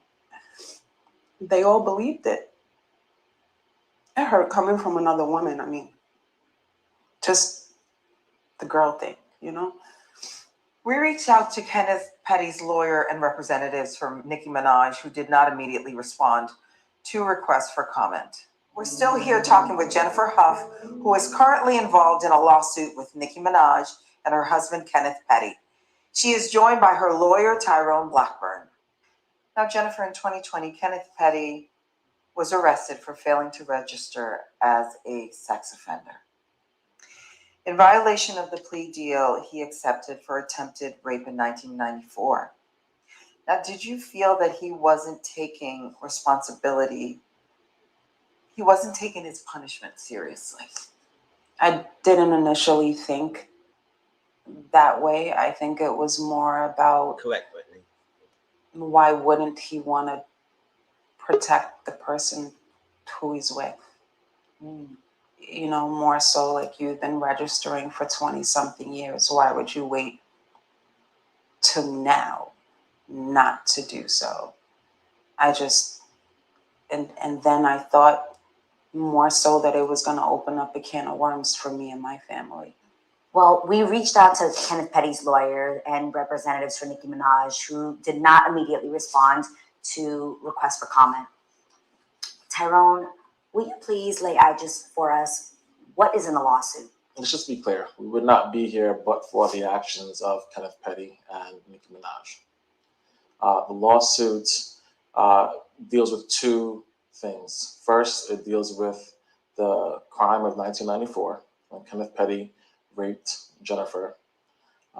And it also deals with the actions of 2020 when Nicki Minaj and Kenneth Petty decided to send their associates to Jennifer and harass her for a 7-month span to get her to recant her story from 1994 in order to get him off of the sex offender registry. So the lawsuit deals with harassment, intentional infliction of emotional distress, sexual harassment, sexual assault. Jennifer, what kind of harassment do you allege that you faced? There was an associate of Kenneth and Nicki Minaj who came to the state that I was living at. I've been harassed by people calling family members that I haven't even spoken to or seen in quite a while, offering money, phone calls from different people in regards to this supposed letter that I written. People approaching my daughter. People approached her in a club and asked her about Kenneth Petty, and she wasn't even born at the time that this happened. So yeah, it's been pretty awful. Okay, what's that up there? They do way too much. And granted, like you're saying that when Kenneth Petty got married to Nicki Minaj, yes, it brought this story to the forefront because she's a well-known person. So now people are trying to figure out who this person is, what happened, and all that stuff. Because I think she stated if it, no, I think she will state that later on. But if it was a regular person who probably don't care about, he just regular streets. Nobody really go trying to make this story have legs. He did what he did, all that stuff like that. He will continue doing what he did, continue to register. And the fact that he got with someone who's well known, famous, got the means, the opportunity, the money to shut people up if they want to do everything on stuff, harassing her daughter who wasn't even born at the time to ask her what's going on. Like, y'all doing way too much to try and get her to recant the story. No, she's not recanting nothing because she's still saying that story now. So the fact that y'all try to put fear and make her say stop it, the recant it, so he won't register. No, you have been registering since you got convicted, and that's what the part of your deal. You have to keep registering. So the fact that you don't want to register now, so and then you're gonna try to intimidate her and harass her so she can recant it, so you won't have to register. No, that's not happening. You stick your behind to that registry, and that's what gonna be. And that's that. So Tracy, you have anything to thoughts up to down? Let's see. So what I find interesting, so he is registered all these years, right? Cool, fine, great. So he served his time, right? He took a deal. He served his time. He registered. Technically, case is closed for all intents and purposes. Case is closed, he serves his time for the crime that he committed. Fine, well and dandy. Okay. So do you think that the reason he didn't want to register in California is because they didn't want to give out Nicki Minaj's address? Because if he needs to register, your address then becomes public. Is that you didn't want to give out Nicki Minaj's address? Because not to be funny, the Barbs are like some, not all, some of them are like real loose with the truth and not too in touch with reality. So I'm like, but if you knew this about him and you knew this was his life and you loved him anyway, which I don't knock you for who you love, whatever. But if you knew that this came with him, why did you marry him? Why didn't you just do like a Yandy Zim and DC type wedding? Like a spiritual wedding, but not a legal wedding. Why didn't you do that? So technically he could live someplace else and not have to register your home address. Like, I just don't understand. Because that's the only thing that in my brain I could think of logically as to why you wouldn't want to register is I don't want to list her home address. And so let's take the assault out of it, right? Nicki is a celebrity. Celebrities get murdered, attacked, assaulted all the time by their address being leaked publicly, right? So that's a known thing to happen with celebrities, which is why they allow them not to register their home addresses, for safety reasons for them, because there are some people who aren't in touch with reality. So I understand, but why marry him if you knew that this is what came with it? That's what I don't get. That's the piece I don't get for Nicki. Now, when they say people are harassing them, do I believe it? Absolutely, 150 million%. Yes. Now, do I think Nicki herself harassed her? No, of course not. That's not how this works. You always have an associate do the harassing, which is wrong on so many levels. Like, there are so many pieces to this that are just like, you could have just had a Yandy and Mandisi's wedding, right? He could have had his own place, registered him there, went to see your man whenever, stayed there whenever, still had your place, and went on about living your life. So why did we have to go do this? Oh, because you want to have your cake and eat it too, because you're rich and feel like you can do whatever you want, and there should be no consequences for you because you're a celebrity and you should be able to do whatever you want and treat people however you want. Okay. Now, that's okay. The chickens have come to roost. Honey, you're gonna have to pay up. You're gonna have to do all that because that girl deserves whatever the heck it is she asking for. Plus some for what she had to endure with y'all. Because let's be honest, even if Nicki didn't specifically say go harass this person, she already knew that putting out any sort of story about what happened was going to then equate to some of her fans going ape crazy. You know what I mean? Like, okay, maybe you didn't tell the people directly to go do it, but you already know how your fan base is. You already know how the people who is on your payroll is. You already know how, you know what I mean, the industry for the people that you roll with move. Because she, if I'm not mistaken, she's one of those, like, Karen Civil is like her people. The Karen Civil lady is her people. You know, she worked with her, and she getting, she hacking websites and doing all of that. So clearly we know that they move foul and phony. So I believe her 150,000%. Yeah. I believe her, and whether whether Nicki intentionally told them people to go harass her, or if Nicki which I think maybe she did, which was simply drop her name and put the bug out that she's causing problems and just let them do what they wanted to do, which is probably more so what I'm thinking happened. Yeah. You're still wrong. You still that's still not okay. Whatever that lady's suing you for, give it to that lady and go on about your business. Yes, I agree. All right, so we got a few more minutes left for this interview. Then we can move on to the next topic. Let's see. Have you ever spoken to Nikki directly? I did in March of 2020. She called me and she said that she got word that I was willing to help them out in a situation. I didn't understand what she was referring to. She offered to fly me and my family to LA. I turned it down, and I told her, woman to woman, this really happened.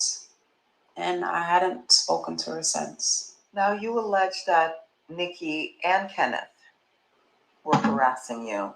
In what way? With them sending people to negotiate numbers as far as money is concerned with family members. And Nikki is the one who personally reached out to me. She's, in regards to helping them in this situation. And then the threats that I received because I kept saying no to every offer, to every suggestion. The last incident was when one of their associates put $20,000 on my lap, and I still kept saying no. The last message I received was that I should have taken the money because they're going to use that money to put on my head. And then I cut off everything, changed my numbers. I moved multiple times, relocated away from my children because I didn't want anything to come back and affect them. So I've kind of been in fear for the last year. This associate that she's referring to, this is the same guy who recently posted an Instagram video threatening to either kill or to do bodily harm to Jennifer.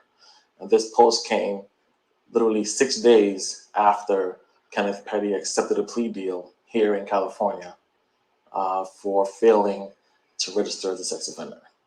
This is the same guy that showed up at Jennifer's house with the $20,000 and put it on her lap with a pre-written recantment statement that he tried to force her to sign on behalf of Nicki Minaj and Kenneth Petty.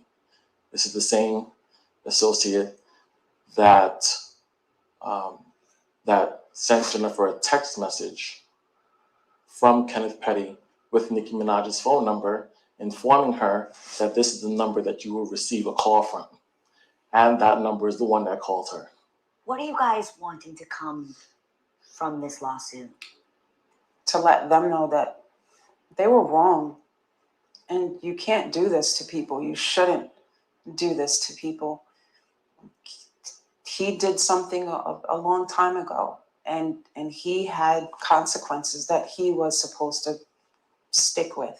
What they did to me and my family wasn't okay. It wasn't right. And it doesn't matter how much money you have. It doesn't matter what your status is.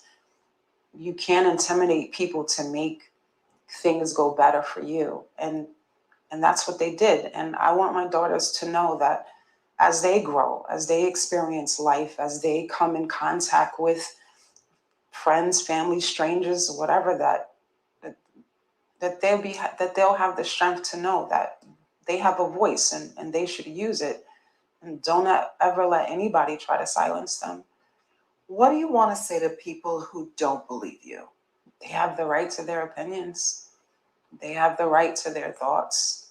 But you don't get to attack people because you don't believe. And you don't get to paint a picture of this narrative that they put out of, I'm a white girl who falsely accused a black boy. You don't get to do that. It doesn't matter what race you are. You should be able to speak up and not have people intimidate you. Jennifer, we will. That was the end of that. Yeah, that false narrative states, oh, she was a white lady, this, that. People was wondering what everything to discredit this lady. At the end of the day, he did what he did, and he suffered the consequences. For the people who trying to disregard that because he's married to Nicki Minaj is like sickening. And like what she said, that you have the right to your opinion. If you don't want to believe her, you don't believe her. But you cannot tell me what happened to me didn't happen to me. You cannot tell me what I've been through. You cannot tell me that I was not moving from state to state in the fear of my life because they have means and opportunity to find me, to threaten my life, threaten my kids. It's like, you don't have that. So, and it sucks that people do not want to be by your side until it happens to them themselves. And they say, oh, I understand. No, why you have to happen to you personally to do understand that this is a damaging thing. And we've been in a society where this has happened for years, not just for holding her. Society, generational, it's like within your own families, this happens. So I don't understand people sometimes. It's like, that's that. Any final thoughts of Jennifer whole story before we move up to the circle? Pay that lady whatever she asking for. Hmm? Simple as that. Pay that lady whatever she asking for. Yeah. For real. That's it. Yeah. That's Yeah. it. Like, that's it. I mean, he done already served his time for the actual act that happened, right? So it's not like he's gonna go back to jail for that. Now he could go back to jail for not registering, right? But the actual like act that happened, okay, fine, you served your time for that. Okay, great. Now pay the lady whatever she asking for every bit of the damage that you inflicted after that. Because let's be honest, she wouldn't have came after you, said nothing to you, did nothing to you, if you wouldn't have came at her, bothered her, harassed her, did anything to her.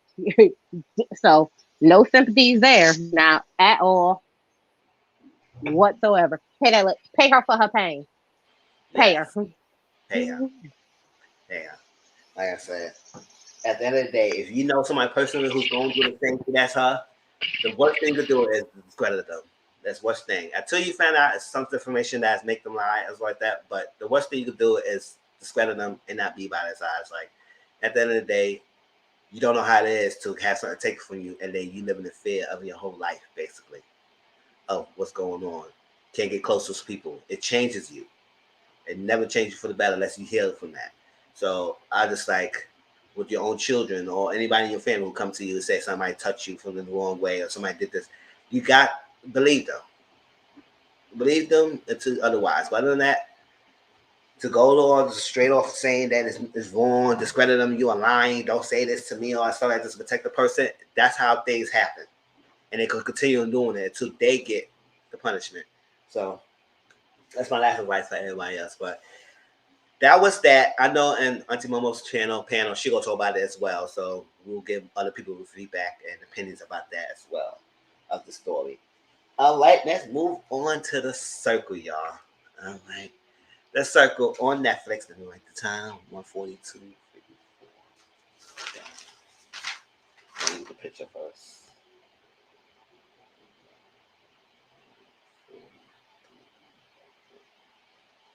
All right, let me share screen.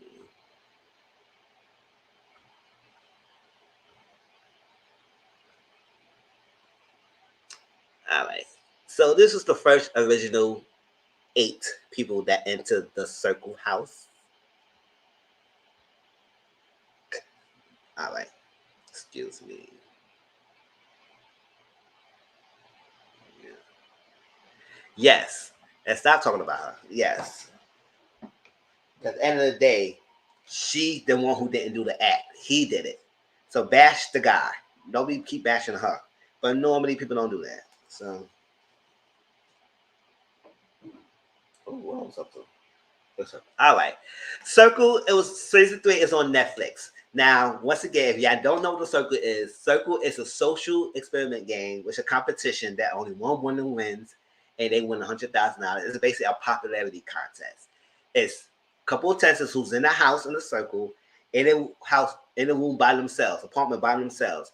Nobody around them, nobody can hear what you do, none of that stuff like that. The only way you interact with someone is through a screen called the Circle.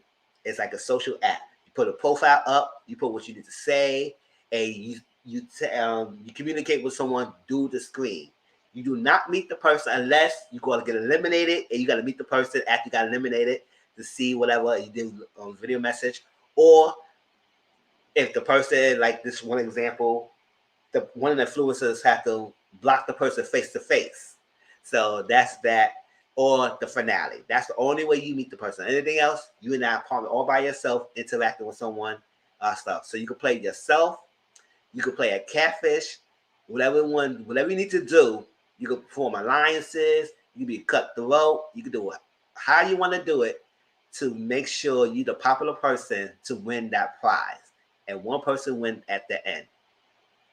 And so season 1, we got Joey who won. He was one of my top favorites, and he won. Season 2, Delisa, she plays a catfish. Even though she's a catfish, she still played true to her game, and she was one of my top. And now this season, we're gonna see who will win the winner circle and the part of the thing.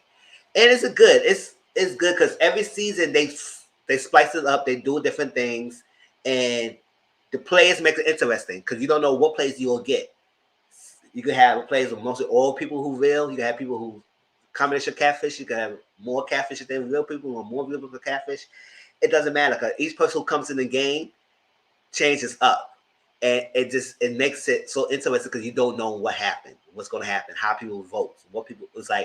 It's up and down. So the first 8 people we have Matthew. He's the top left. This right here with the blue background, top map. His strategy was he actually is a gay man, right? He's a gay man, but he's going to catfish as his best friend who is named Ashley, but she's in real life is a lesbian. So it's like a gay man playing his best friend lesbian as a catfish. And that's what it was. He wanted to do that. And he's trying to be a less intimidated person, a less shallow person to win this game. And he's still in his running. So I'm talking about the first 6 episodes and a little bit beginning of episode 7. I'll start that. Not in details, with some key points. Next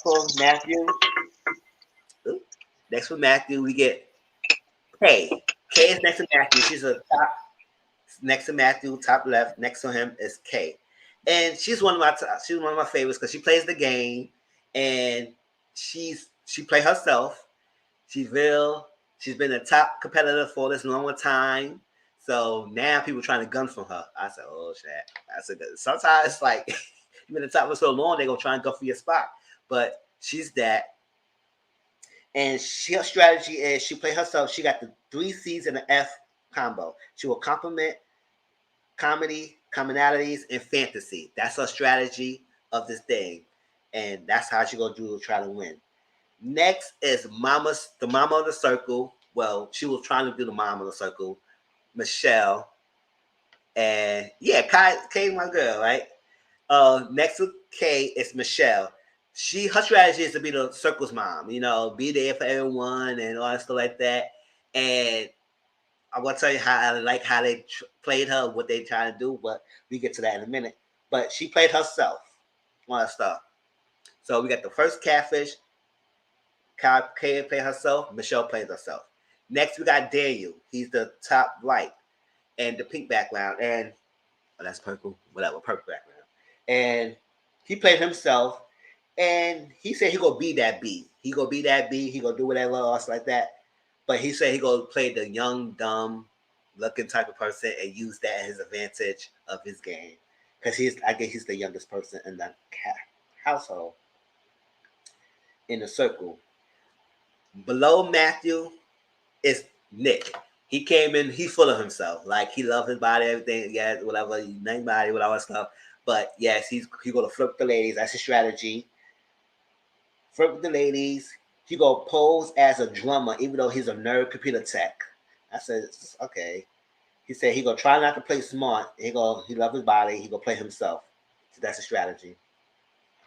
Next is Roxana, who's below K. Roxana is another person who I like in the competition because she plays herself. She's a little person and she has a big personality and she's authentic. Yeah, you said ethnic, right? Yes, F him because we're gonna talk about him, but Roxana, she played a little person. She's the other actual mom in the thing, and children, and she's authentic. She's herself and everything. But Rosanna's one who was up and down the ratings, and I don't know what's going on with that. It's like next under him, next to Rosanna, we got below Michelle without the shirt on. He's the only one who got his shirt on. Is Calvin, and Calvin looking good. So it's like that. Calvin played himself, and his strategy is to flirt with the ladies and befriend the guys. Because he got the book pack, and he flirt with Kay. And, him and Kay got this little flirtation going on with each other. I said, "Oh, y'all like a nice little couple," but it's cute and everything. But Calvin's guy. So he's played himself. He's played the game. He's one of my top as well. But we get to that. And last below Daniel, bottom right is we got Ava and Chanel. But they're gonna use Ava looks, but Chanel's brain in behind, and they're gonna play themselves, but it's two people in one.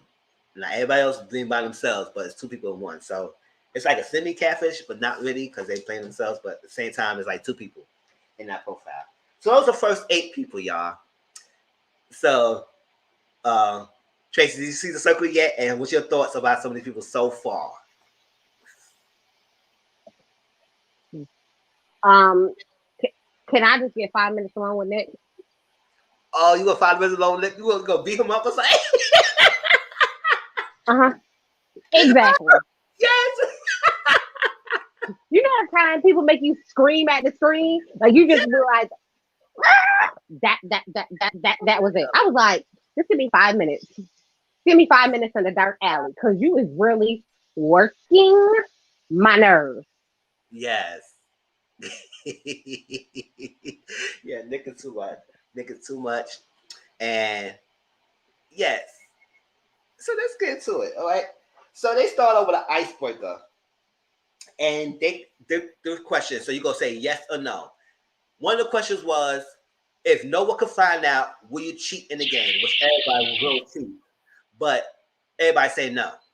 So there was that. And Daniel made me funny. He said, what dumb B will say yes to this? No, I will beat James, but I'll wait.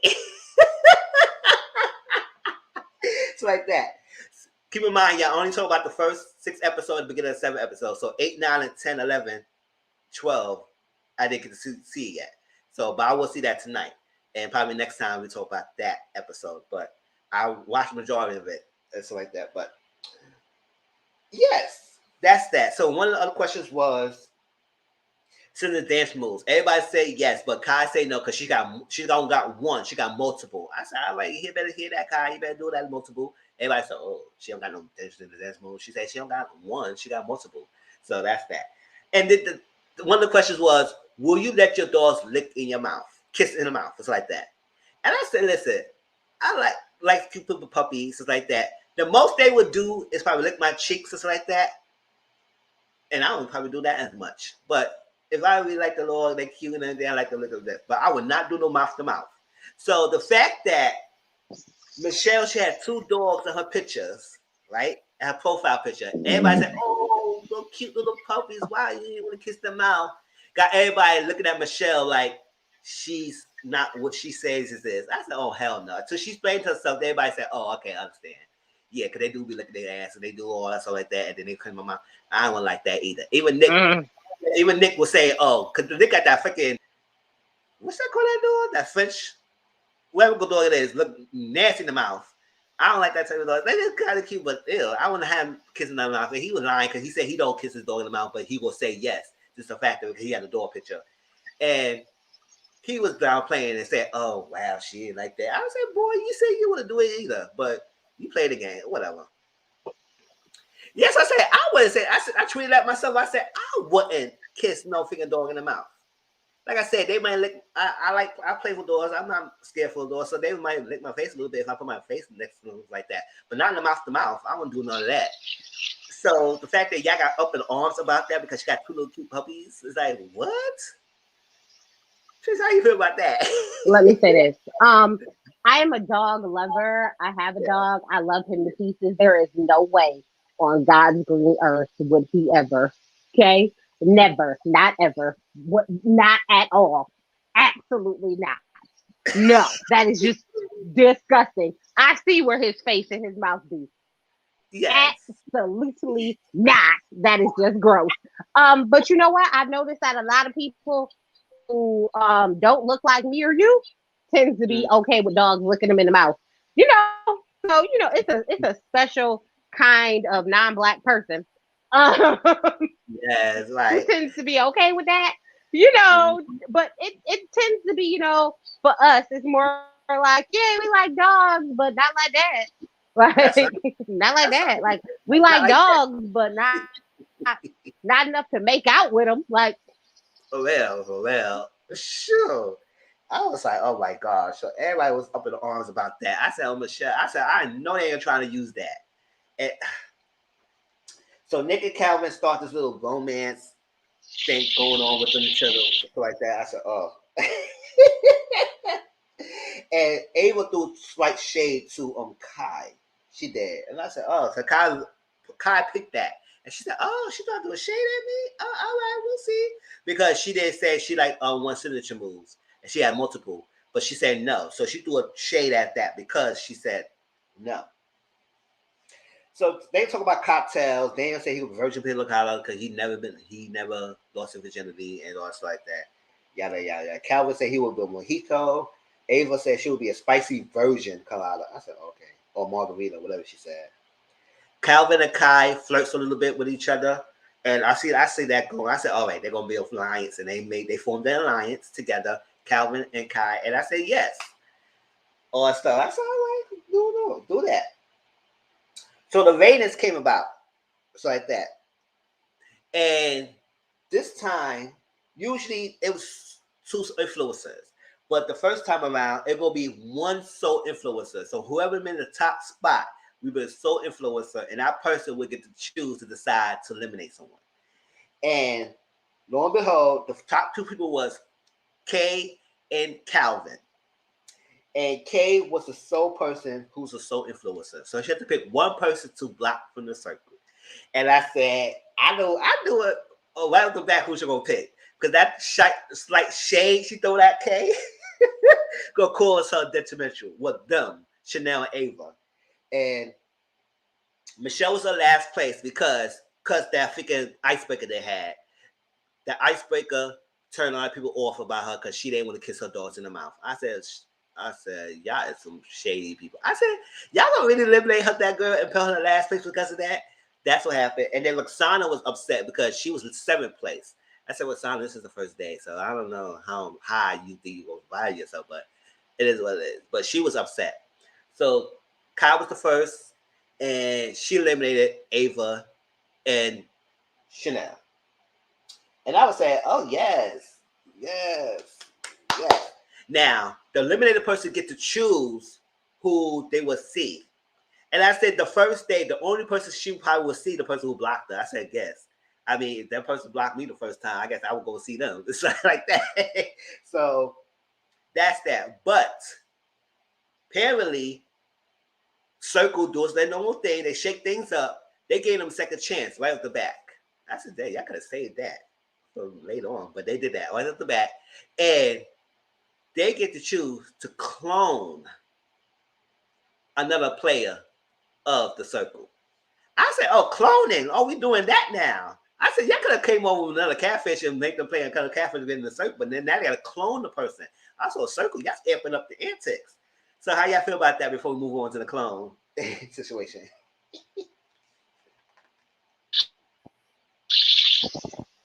I love the idea of cloning. Yes. Just because I would cause all types of chaos and havoc, because that just seems like a great idea. Yeah. Chaos and havoc, shake some stuff up.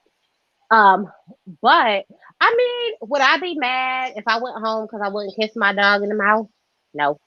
No, I wouldn't. Because geez. For real.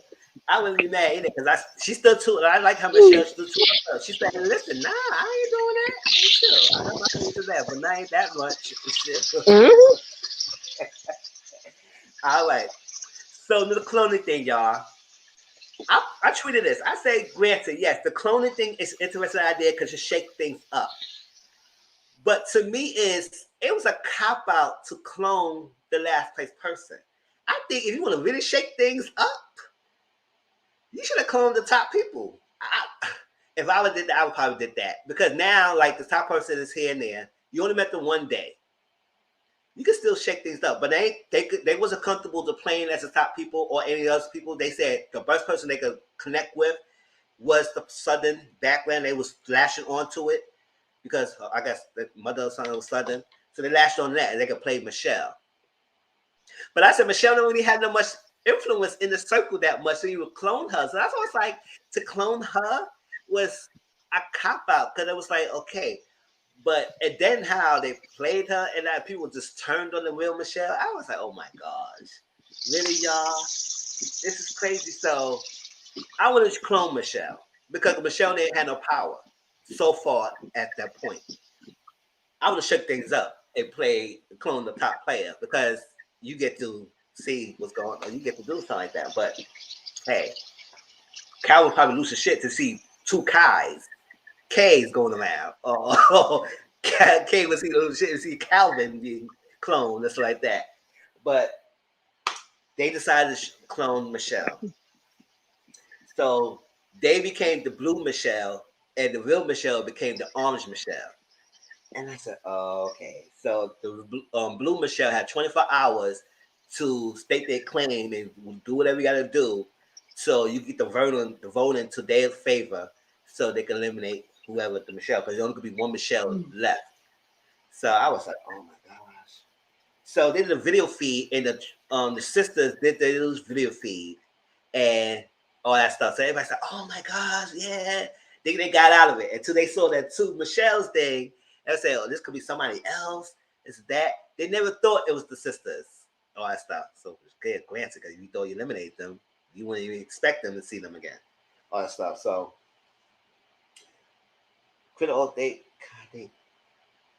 yeah, so doing the whole thing, I like Kay, but Kay was making me upset. I said, why are you so convinced that the orange Michelle was the fake one? Because throughout the whole thing, when Blue Michelle was making her claims and stuff like that, yeah, she was trying to be, she was believable at some points. But at the same time, I was like, nah, she's trying so hard.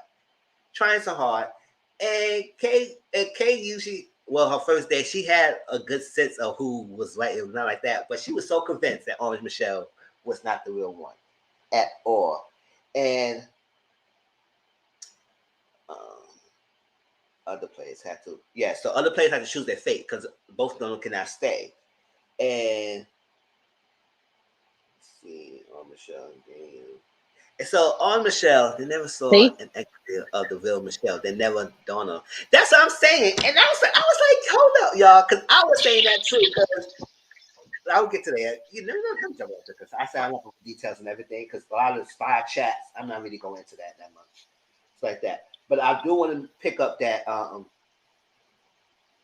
Calvin. No, they didn't create the Wolfpack yet. No, they didn't. Did they create the Wolfpack that time? Calvin, Daniel, Nick. Yeah, I think they was the Wolfpack. Yeah, they created the Wolfpack at that time, the Lions. Calvin, Daniel, and Nick became alliance. Right there. Right in the meantime, Calvin created alliance with Kay. And now they got the Wolfpack together. They trying to do that all that stuff. I said, okay, whatever. So that's a important piece to know. So while Blue Michelle trying to talk to people, on Michelle trying to make her case. And on Michelle would talk to Daniel, and now people say, oh, I believe you. Daniel said, I believe you, all that stuff like that. And everybody else. Come to the freaking elimination part, to who they choose. It was 100% unanimous. Everybody chose to keep Blue Michelle and eliminate Orange Michelle, the real Michelle. And I was like, wow. And she was pissed at Daniel because she said Daniel was supposed to be on her side and somebody else was supposed to be on her side to make it even. But at the end of the day, the stack was against her. And I think the reason why a lot of people, with that story, it was a game. Tell the story. And people was like, on Michelle, story was not believable. Blue Michelle was. And I said, if this is your picture, you will make the details and you will say a lot about your picture than someone else who's trying to shorten it. I was like, all Michelle say was says. And then one of the things that was the marriage, the wedding photo. She said it was 20 years ago. And that Cal was told her, no, 20 years ago, that was in 2000. She wouldn't have had that type of hairstyle in 2000. She wouldn't have had this type of dress in 2000. She's lying about that. So Blue Michelle, I was like, y'all hoping about that. It was 20 years ago. It was 20 years ago. Maybe she would have had a thingy wedding, and it was his 80s style, whatever. It doesn't matter. It was her stories were still believable. So I understand why people they like that. But how y'all feel about that? But was her story really believable? I believe that. Oh, okay. No matter how you believe the story, it's that even though Blue Michelle's story was believable, I still believe her story. Okay. I believe it. Because when she was Listen, detailed. I don't agree. Listen, I don't agree normally, but I definitely agreed about the hairstyle. I mean, the hairstyle, yes, granted, it wasn't 2000 hairstyle. But hey, the hairstyle, listen, okay, the hairstyle was swaying me. I was like, you know what? That's a good call. The hairstyle, but that, whatever. It probably wasn't that time period. But no matter what, it was still her story. Because she was already older when she got married. That's what I'm saying, yes. She didn't get married young like everybody else. So if she was 20 years ago, it was 20 years ago. They just harping on her because it was 2000 that she couldn't have it. I was like, whatever. Hey. But Blue Michelle stayed and Orange Michelle left. Yes, and she's kept, her style didn't have any change because now she's there. She's still wearing that curly hair, all that stuff with that. I don't know about hair like that because I'm not a female, but still, she still keep her same essence and how she dresses and stuff like that. So it's like, Michelle, did Michelle really change from her 80s days? Something like that. No, it's like that, but so Blue Michelle. No, she didn't really change very much at all from the 80s days. No. Question, no. And I think, you know what? I'm going to be honest. I think that's the honest piece to throw someone off because you've changed from what you used to wear back then. So, that's just a common thought process. Like, oh, okay, people change up from, what they used to do back then. So so I was the only thing that I thought. I was like, well, maybe because, I could see why they would think, okay, this could be fake because, and once they said the hairstyle, I was like, okay, I could kind of get the hairstyle piece. But that was it. That's all I had. Yeah. That was all I had outside of that. I was like, that's the only piece I tried to get him. I was like, okay, I could see the hairstyle. Mm-hmm. Yes. So I was, so after that, so they said the Orange Michelle get to choose who she wanted to visit. Now, I don't know about y'all. My thought process is, if someone is cloning me, the only person I will go to see is the person who cloned me. So everybody in the freaking circle act like they don't know. They had no thought process. They even think about who they were to go see. Now they might not know who's behind the Blue Michelle, but you have to know that she probably was going to see the Blue Michelle. Ain't nobody else in that circle I want to see. I said, no, I want to see the person who cloned my ass. That's the person I want to see. So I was like, I don't think Blue Michelle mentioned anything. She said, oh, no. Blue Michelle said, I was waiting at the door, but she didn't see me. And if I was contested, I said, hold up, no. She probably would have seen you. She would have to seen you. You was the person cloning her.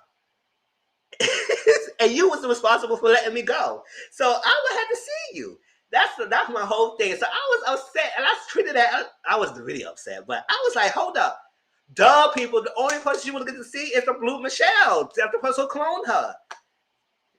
Duh, she had much in the household. Because she could have made much deep connection.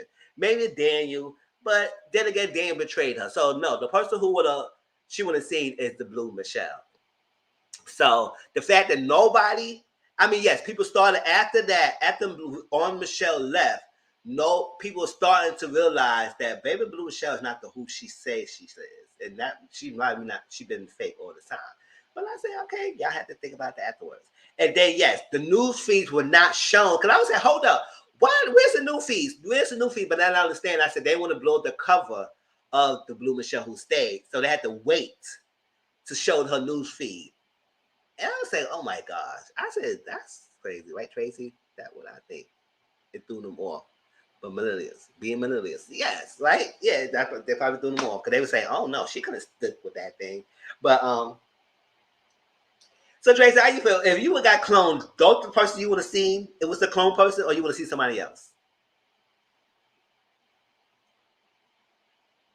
Clearly, I want to see whatever no good trifling heifer stole my face. That's Duh.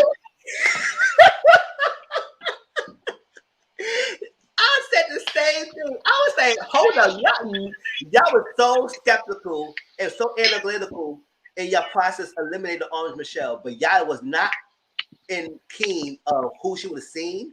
That would be a dead giveaway to me.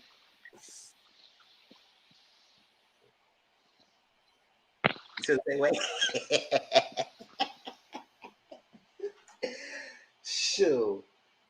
But nobody figured it out. Even though I was waiting at the door and they didn't come and see me. I said, And nobody, the people blew past that.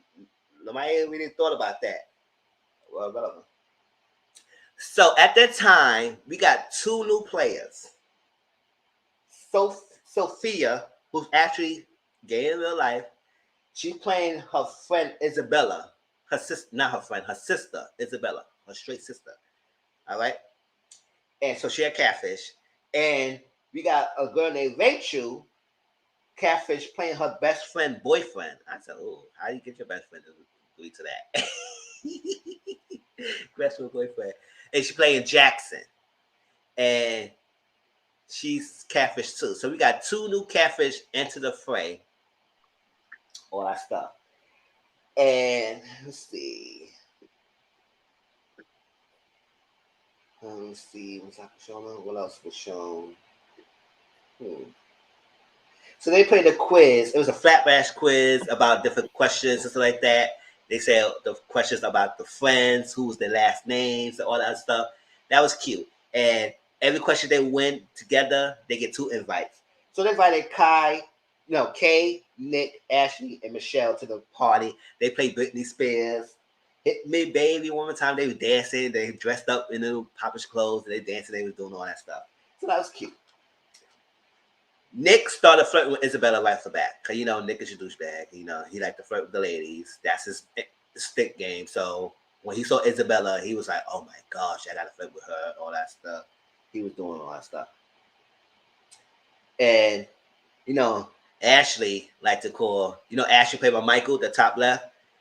He called her Daddy Nick because he's very attracted to Nick. So he called him Daddy Nick and all that stuff like that, even though he playing a gay person playing a lesbian who's trying to play bisexual or whatever. I was like, okay, that's a lot. And okay, wait. So I was not the only person who just thought that profile was a lie. I was like, so you're gay, playing a lesbian who's bisexual. I was like, what in the holy world is going on in your head? I was so confused. Yes, I was saying the same thing when they were saying that. I said, damn, you really got to do a much to portray a freaking bisexual woman who actually is a lesbian when you actually gay yourself. So I said, oh my gosh. And you trying to flirt with Nick? I said, oh, child. That was a lot, Tracy. Sure. So Roxana, Calvin, Daniel talk, not being invited, and they talk about Calvin. Yeah, that's never mind. So Calvin asks who you would kiss. Somebody asked him who you would kiss in the same circle. Calvin said he would kiss Kay. That's a no-brainer. They like each other.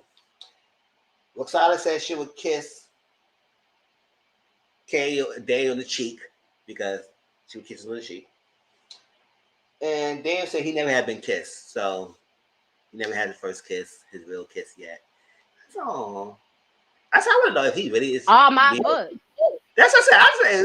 That's what I said. Thank you, Sia. I said, do you really think he didn't? I'm not gonna really make it seem like you 20 years old, you didn't kiss or you have sex or like that. Maybe not sex, but I think you will have kissed someone just like that. But hey, I don't know whose life But at the same time, I do think he's really playing that virgin young thing to stick to make people fall for him. So like that. It could be true, but I think he's using that too much. So like that. So let me see.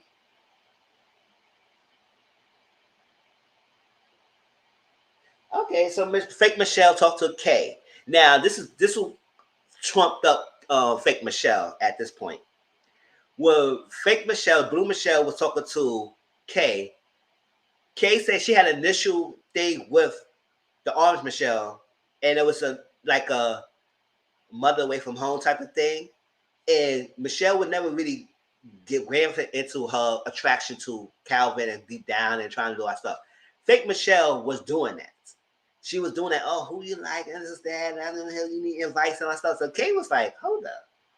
That's something different than how you should have this funny thing. So now it makes Kay believe that this Blue Michelle is an imposter. And so it started making wheels on her turn. I was like, oh, okay. So Kay realized that was not good.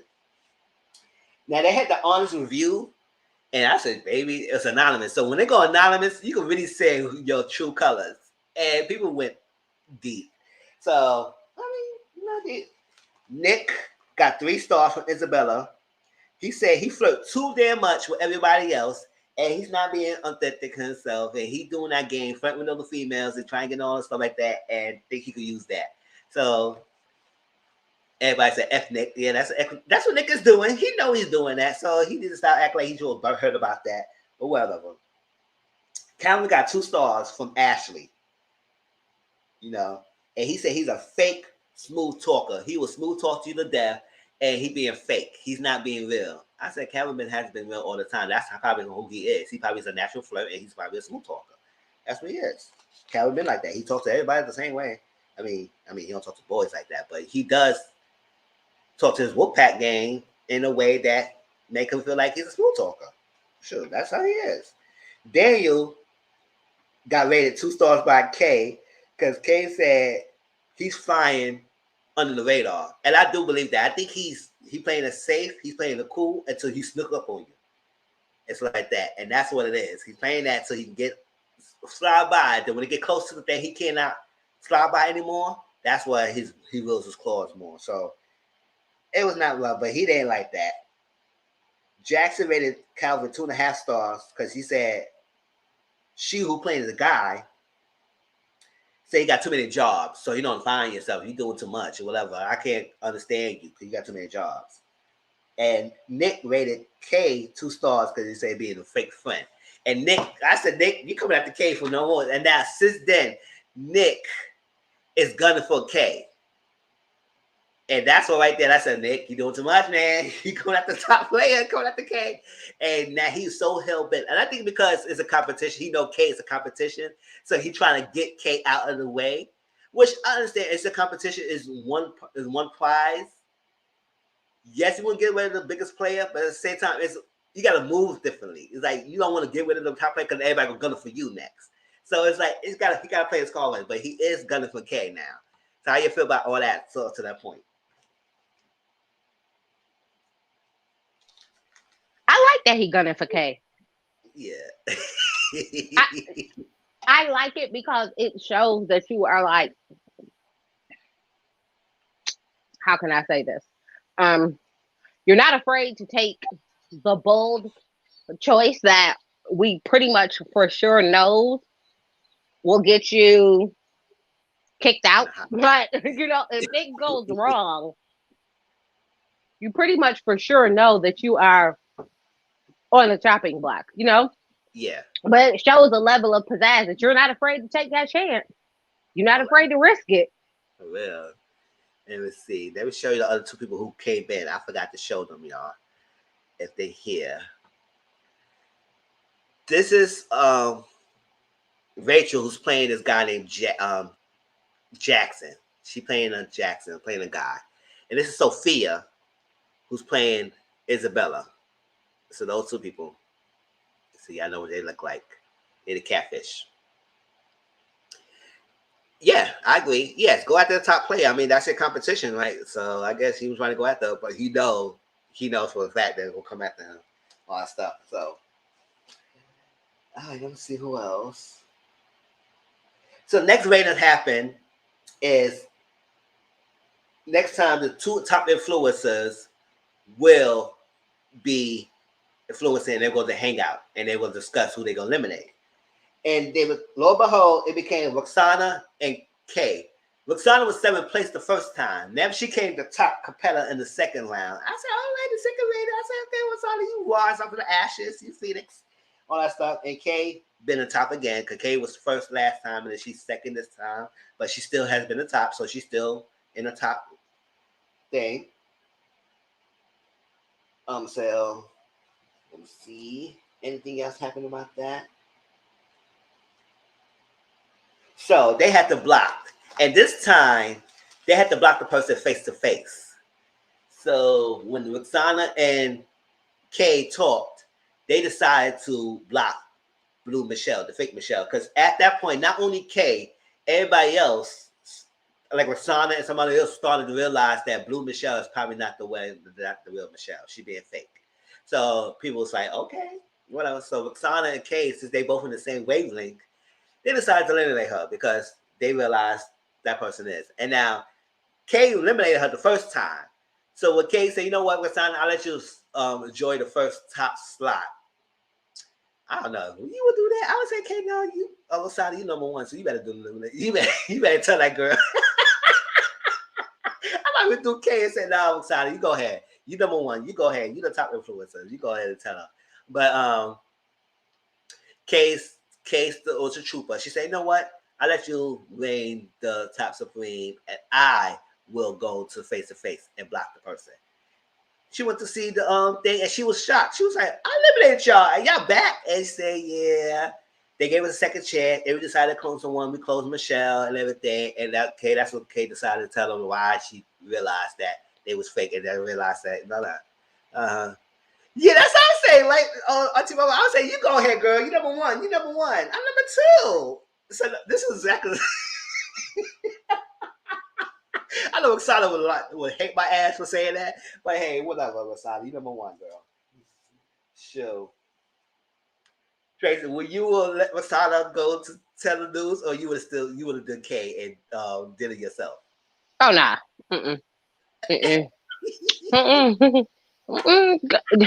This your crown. You got it. You got it. I ain't about to steal your thunder. I'm a team player. Go ahead. So just in case somebody get mad, the knife will be in your back and not mine. Have fun, girl. You go ahead, girl. This is a good time with second number 2 is good. Like, So she went to see the fake Michelle and then realized, oh my gosh. Now Kay was like, oh my God, we eliminate the real Michelle. Because Kay realized like the connection she had with the first Michelle was the real one. And they got eliminated. So they showed the new feeds. And this time they showed both Michelle's new feeds. I know Circle New knows what happens. That's why they kept that picking news feed. So they showed the fake Michelle again first. And everybody was like, oh my God, they eliminated. So they came back. And then they dropped the seed and said, oh, well, be careful who you say, so they're not who you say it was. It was a seed to throw them off. Maybe they were talking about somebody else. No, now, Dick took that as means that, Kay admitted that she went to see the fake Michelle. So maybe Ava was talking about Kay being the catfish. I said, no, Kay is real, baby. Real as you could say. She's real. And no, she's not being fake. And now he's using that to gun ho and do as Kay is a catfish thing that he's doing now for the upcoming episodes. And has been planting that seed and trying to go down into and trying to stick whoever could listen. All that stuff. And then the real Michelle was played. Everybody said, oh, that's the one. And now Daniel felt bad. Now Matthew, who played Ashley, felt bad because they should have stuck to their guns. And Roxana said, oh, I knew the Blue Michelle was not. I said, y'all all knew everything. Y'all all to blame. Y'all all figured still eliminated her. So I'm saying with that fake ass stuff. Y'all knew it. Sure. Y'all still went on. Whatever. So now they feel bad. And she said, hey, I don't regret nothing. I go keep myself. I'll be myself. I will leave myself. And that's it. Y'all play the game. And that's what she said. Let's see. So yes, Nick asked the chat because Nick like to be he's like to freaking go straight to the chase, which is fine. Whatever. He like to go straight. He said, "Who would to see the fake Michelle? Who would to see that girl? Who would to see her?" Kay said, "I want to see her." Let's start that. And that's that. So now Nick said, "Oh, maybe Ava was talking about her." So Nick, Calvin, and Danny the Wolfpack talk, and Nick, not Nick. Oh, Nick wasn't trying to find me no freaking. Who was it? They wanted Jackson in. No, Nick and Jackson did have a little conversation together. So yes, Nick asks to bring Jackson into a Wolfpack circle. I said no new people. This is exactly the issue. Yeah, I mean, yeah, granted you want to be in the top, but when you create too many alliances, it makes it throw it off. So now that you add a new person into this fold who is actually a catfish, it's like that. Think that Jack is the real deal, and now Calvin and Dave didn't like that, but they agreed anyway. I said, why y'all just can't say no? Like they hoping that Calvin would say no, but Calvin agreed to it. I was like, oh my gosh, y'all. Well, whatever. Y'all got a person in who's down into your fold, and now they know piece of information what y'all talk about. So I was like, would you invite Jackson into your clique? Tracy? Let's go with hell to the no, no. No. Yeah, I wouldn't either. I said, come on. Didn't Drake teach y'all no new friends? That's what I'm saying. No new friends, right? No new friends. I would say, why? Why y'all can stick to your guns and say no? Well, whatever. But they were skeptical. They agreed. So the Wonder Woman, the Destiny Child, Charlie's Angel group will be Kay, Roxana, and Ashley, the sisterhood. So you know Ashley's the catfish, is the male who's in that group. And they're trying to protect themselves on that. So they form a little mini alliance with themselves. I said, all right. So Isabella liked Nick so far. So there's a little traction between Nick and Isabella, whatever, you know. But Sophia, who played Isabella, she's not. She said she trying to flirt with guys, but she don't really like guys like that. So so she's like she flinched so hard when she make the text towards Nick and she's trying to flirt, and it doesn't come of course genuine. But Nick, like on the other hand, he's like the flirtation. But it's like pulling teeth for her to even go that far to even flirt. She said, "Oh, I don't like this." But she had to play the game. So it was funny that it's her trying to flirt with Nick so hard. And now she just don't like it. It doesn't feel genuine for her. All that stuff. No. No. It doesn't feel genuine for you, sweetie. Didn't you pick this? Didn't you pick this foolishness? Oh, okay. That's what I'm saying. You could be yourself. That's what I'm saying. It's cringy for you to train somebody. It's like, girl, sure. You couldn't have played a bisexual person, so then at least didn't feel as bad to you. No, okay, whatever. For real, right? Nick band chat. So Nick had a band chat, and I was saying, Nick, you were doing too much. Now you had this one alliance here. Now you got to create another alliance that it was Nick, Isabella, Ashley, and Jackson. And through this band chat, he formed an alliance with these people, and he tried to throw the seed of Kay being a catfish. And cousin Isabella, who likes Nick, agreed the same way, think that Kay is a catfish, all that stuff. So now they going with that little thing. I said, oh, Nick. That's what everybody said. They don't like Nick. And I was like, hold up. You built a freaking group with all catfishes, and you're the only real person. Try to credit someone, talk about somebody who's real being a catfish. How that makes him good, boy. But granted, he don't know Kay. He don't know Kay is real or not. But Kay is a real person. So the real person calling another person who's real a catfish when you're in a group of all catfishes. I said, I want to know when you gonna find out when you find out they all that the people you said they were. Oh shoot. I like game. Oh, it was a head-to-head rap battle. Racist tease. Oh my gosh. Now people was tweeting about one of the girls being racist, but I didn't see the racist remark. It was, who y'all was talking about? It was Sophia, or you were talking about Rachel? Because I was saw a lot of tweets and so much people talk about one of the people was being racist, and I was like, I ain't here to talk yet. Maybe it's not the episode yet. I didn't get to that episode yet because I want to know what she said because I want to know what she said, all that stuff. So, because if she is being one, I said, oh no, girl, you gotta go, girl. But yeah, Nick created his band. Like that. So they head-to-head that battle. Ashley versus Isabella, Calvin versus Jackson, Daniel versus Roxana, and Kay versus Nick. Isabella, Jackson, Roxana, and Nick all won. Thinking Daniel being all sweet with it, Isabella and Nick. It was just all the negative energy they was giving. Oh, okay. I see. Yeah. They hate them more. Yeah, I don't know why they hate them. Yeah. Yeah, it seemed like Nick was really gung-ho there. And Isabella, I don't know why they so hell-bent about they being... Yeah, so I see it. I definitely see it. And Calvin and Kay, I was liking this scene. They was flirting with each other, and Kay asked for a picture. I said, oh, girl, you better do that date night booty. And I know they ain't good. You better ask for a picture, girl. Sure, you're in the bed. You trying to see something. At first, I thought it was just me. Then I saw everyone on Twitter was going off, too. Yeah, they was giving a lot of energy towards Calvin and Kay for some reason. Like, they can't be real. They can't be the person who they are. But Kay and Calvin saying, whatever, we're going to be in this together, and we're staying out there. And they saw flirtation. So they flirting back and forth. Kay asked for a picture. Calvin gave a picture when he's laying down with his thing. I said, oh, ooh, nice muscles and tattoo.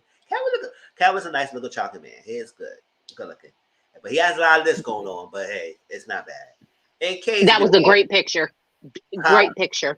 Great picture. It was. Great picture. See, I was like, oh, snap. I was here for the picture. I was like, if you're going to send a pic, yes. I'm with it. Oh, well. Mm-hmm. And then Kay sent a picture with her outfit, her titties. I said, oh, you better show her the little titties, girl. You better show it. And I was loving it. Because I thought she was like a send one. I said, oh, no, ask for a picture. You don't want to send it back. But she sent one, and it was nice. I said, okay, y'all got this going on here. So if y'all even link up in real life, y'all got the attraction going on here. So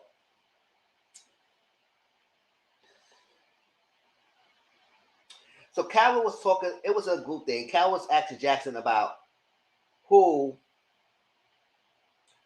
you giving answers to, right? He looks short. You said Calvin looks short? Yeah, I don't know. Maybe. I mean, the way the camera looked like he buffed up. He probably does look short, though. I don't know. But let me see. I'm thinking like 5'9", 5'10". About 5'10" or something like that. He probably close my height. I probably a little bit taller than him. So, all right. Oh, you gotta be this tall. The ride is wild, like Tony Child said, but no, I can ride that ride. Calvin and Jackson. Let's see. Yeah, he asked us, do you think any truth to the lyrics that was doing shade at the freaking head-to-head battle? Hey, young Yachty, little Yachty, he was a judge of that. Actually, I don't know who the hell he was, but I don't mean to rap people like that. But everybody said, "Oh, that's little Yachty." I said, "Oh, okay, yeah." I said, "All right, yeah, I heard that name before." But that's that. So Jackson wasn't giving straight answers. So Cal was getting upset. He was saying, "Oh my, what's going on? Y'all not trying to give straight answers. He's not trying to talk to me. Like, what's up?" So Kai and Nick talked a little bit, and Kai said, "Well, I got your back." And he was like, not Kai, K. I keep saying Kai, but it's K, but they put K-A-I. So Kay said, whatever, we got it. She tried to do her strategy, 3 C's and F. So that was cool. So James came to picture. Let me see if I can show James when James is here. Because I couldn't find him. Let's see.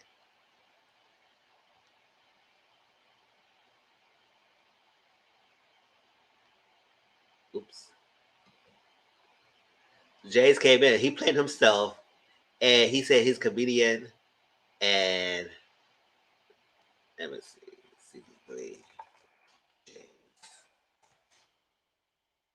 There you go. That's what he looked like. That's him.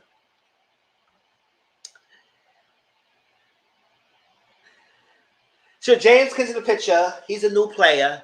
He played himself. Because at first I thought he was going to put a picture of him and this girl. I said, no, don't do that. Don't do that. Don't do that. Oh, just do his ass away. Throw his ass. So James came in. He was comedic. He was being himself. He took himself so seriously. He came in. He was asking everybody. He was given a chance to invite people one into the chat. So he invited Kay first. I said that's the right move. And then Isabella came, Roxana, then Calvin. Calvin mentioned how Kay is the truth and also at that. Then Ashley Jackson and Daniel came in. And Nick was last. I said, that's good. And I said, baby, when Nick about to say something, when he finally got to the chat and he was about to say something, they closed the chat right away. I said, oh, so that circle, you're shady. The circle said they ain't like Nick. Now Nick think that James closed the chat on him. I said, no, the circle just closed the chat. You ain't talking to them right now. That's how they try to build the drama. They ain't want y'all to talk. So how you feel about up to that point, Tracy?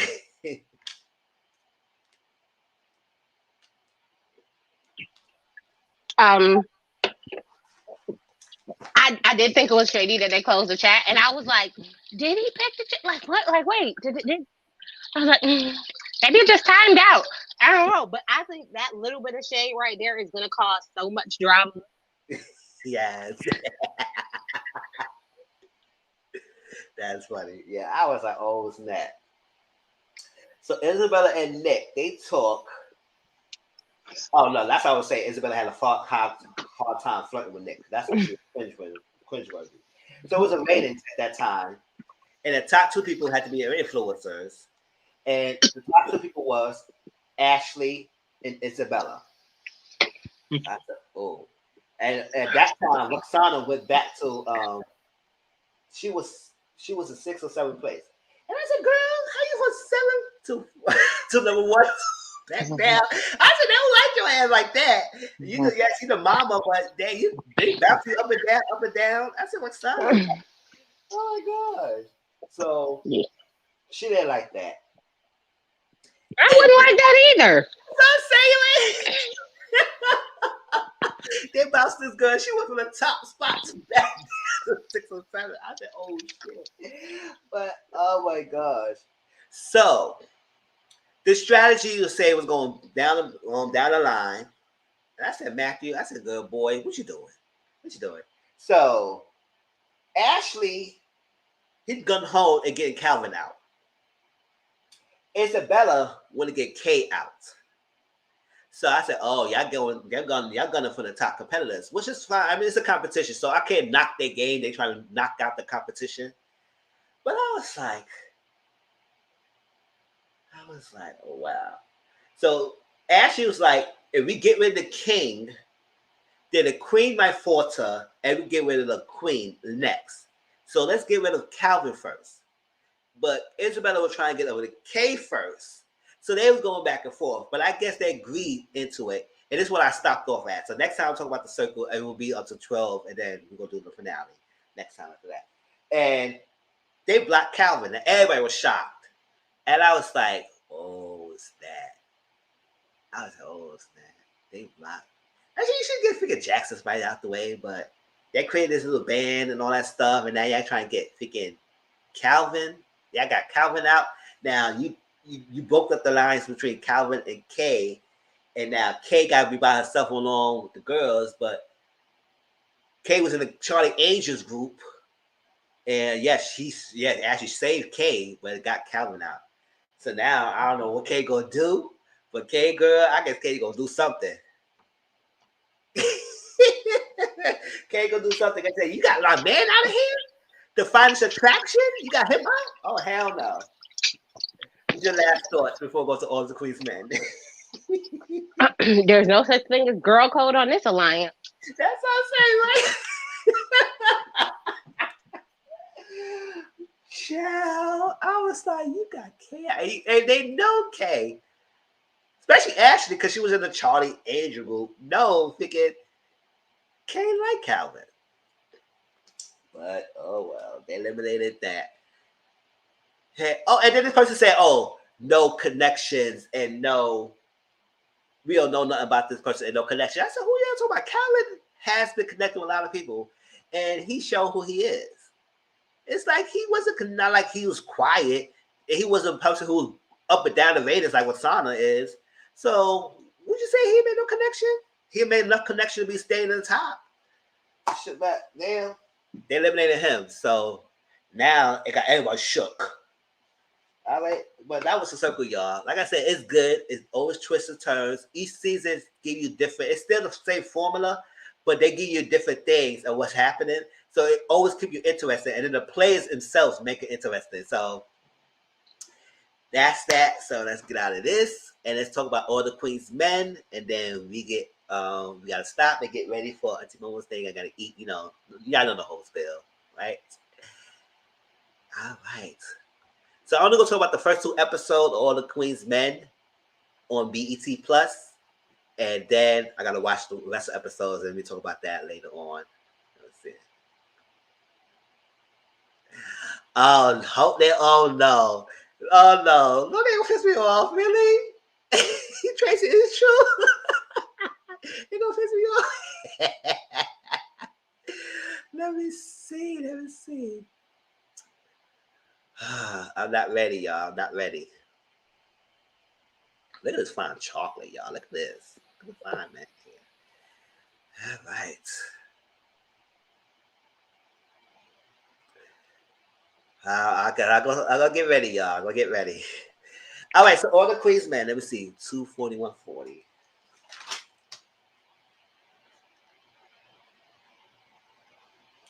It's on BET Plus, y'all. And it's not bad. It's not bad. Everything. Eva playing Madame DeVille. She did an okay job. Not bad. I do my housework. Yes. She not doing a bad job. Now, y'all know, even myself, she plays Madame Caville. No. What the hell I say? She's not Cruella. Madame DeVille. That's her name. Madame DeVille. She's the head owner, poncho, head boss of the club. Oh, not there. Oh, Tracy got out of it. That's what happened. And we got a couple of key players. The dancers of the show, we have Babyface. Babyface right here. Babyface is my left, right here, close to the end. Who close to Bolo? If y'all know what Bolo look like, Babyface is right next to him, right? Okay, everybody know what Bolo look like. So Babyface right next to him, and he's the end. His storyline a little bit is about he is going through this freaking baby mama drama battle, everything, and he working at the club. She knows he works at the club. He a dance at the club, and she wants money from him. And I guess he got the money. So the judge asked him to provide a $1 form and stuff like that, tax form and stuff like that, and to do something. And come to find out, the freaking judge herself said, listen, if you don't want to go to jail, you got to give me something. You got to take the box. And that's what happened. Yo, the show, this first 2 episodes has been really raunchy. That's why I didn't post it up on Instagram. I recorded it. I did the live. Everything, the people who watched it with me, we recorded it at the same time. We all said the same thing. We said, wow. They showed a lot here. They were showing booties. They were showing a real, they showed a D. Yes, they showed one of the cast members, Midnight. They showed his D. Plain sight on the figure app. I was like, oh, snap. They showing the booties. They were showing sex scenes. It was a lot going on here, y'all. So that's why I didn't show, because I didn't want to flag my video down. So the judge was at the thing. She said, listen, you don't want to go to jail. You need to eat this box right and make believe that you good. So I guess there's something going on with this case. It's others going on. So we'll see more stuff like that. Next to him is Doc. Bolo. Y'all know Bolo. Doc. Or not next to Babyface. And Oh, the name's right there, y'all. So, Doc. And he is banging out one half of the owner of the club wife. That's the beginning of the episode. He was banging her out. The husband find out, and now he trying to kill Doc. And he also, the husband trying to sell the freaking location, the place. And Madame DeVille is not having that. She's like, oh, no, you're not selling nothing. No, we're not doing that. So, yes, he's is going to be in deep trouble. But when that happened, when Madame DeVille finds out what's going on and realizes, she called her wife and said, listen, I'm going to ask you one time. I forgot his name, y'all. Y'all remember who the husband name is. Did he know that you sleeping with my Nancy? She said yes. I said, oh, okay. So when Doc said he was going somewhere and he wasn't going to the house, Madame DeVille knew that Doc was going to the house. I said, but Doc, don't go there. What you going? Going there, the husband wanted to shoot him. Madame DeVille came and shot the husband right in point blank.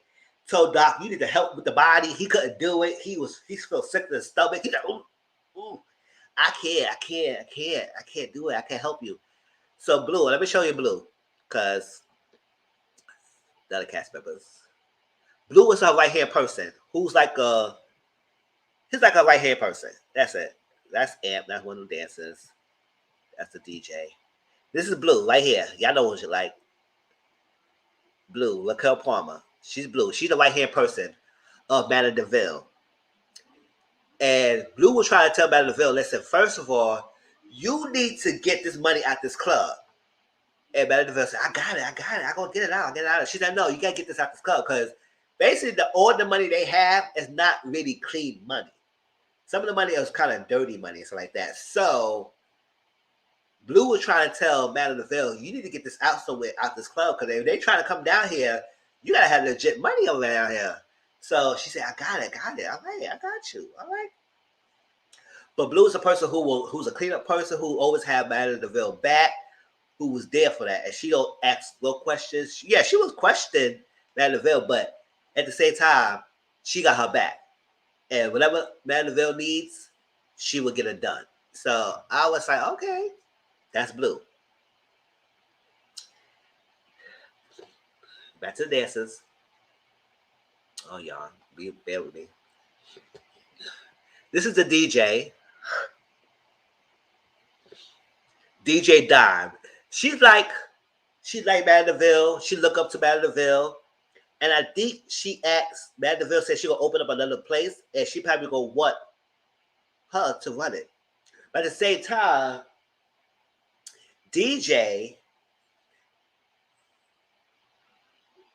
Dime kind of likes Eve's nephew, who is Madame DeVille's nephew, who's Amp.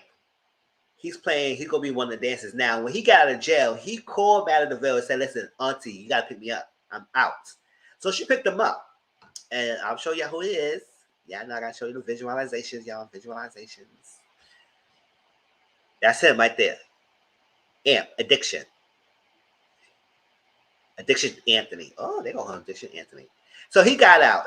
He tried to keep the snake straight and narrow. He don't want any problems. So when he got out, he trying to find a job.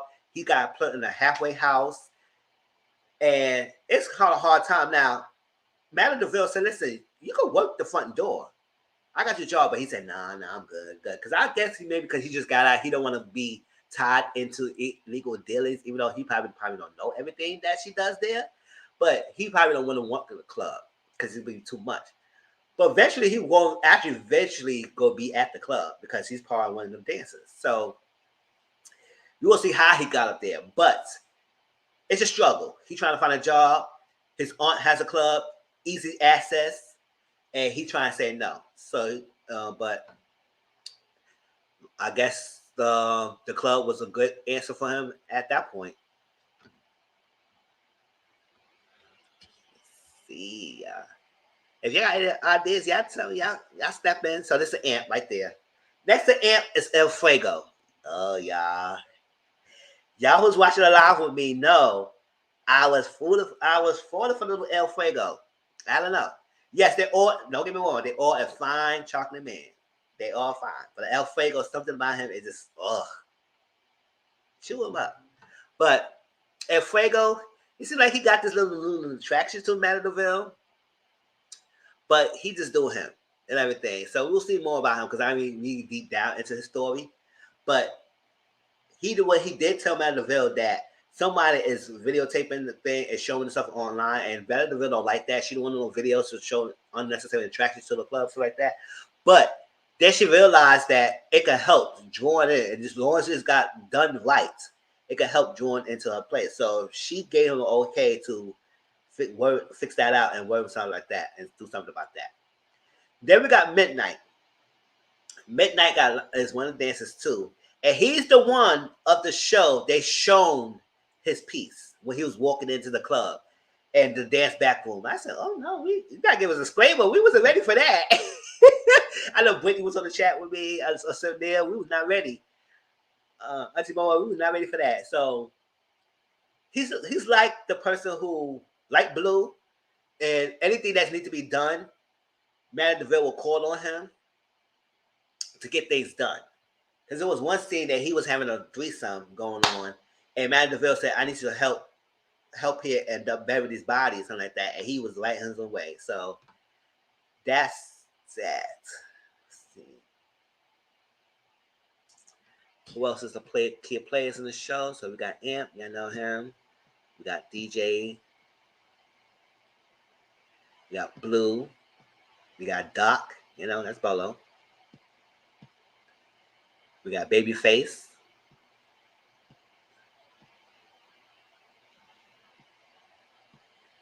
El Fuego.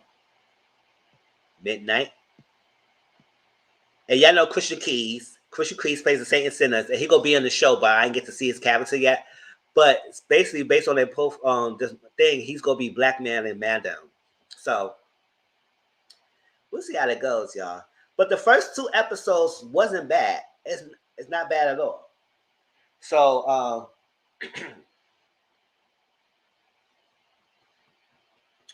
how y'all feel about it? Y'all seen the show yet? That seen this episodes? If y'all show, let me know what's your first thoughts, what's your opinions about it so far.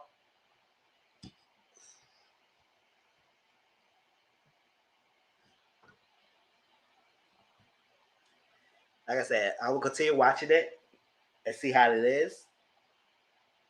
See how the rest of the storyline is. Babyface, your husband. Hey! Who is the dancer y'all like? Like I said, they all is fine.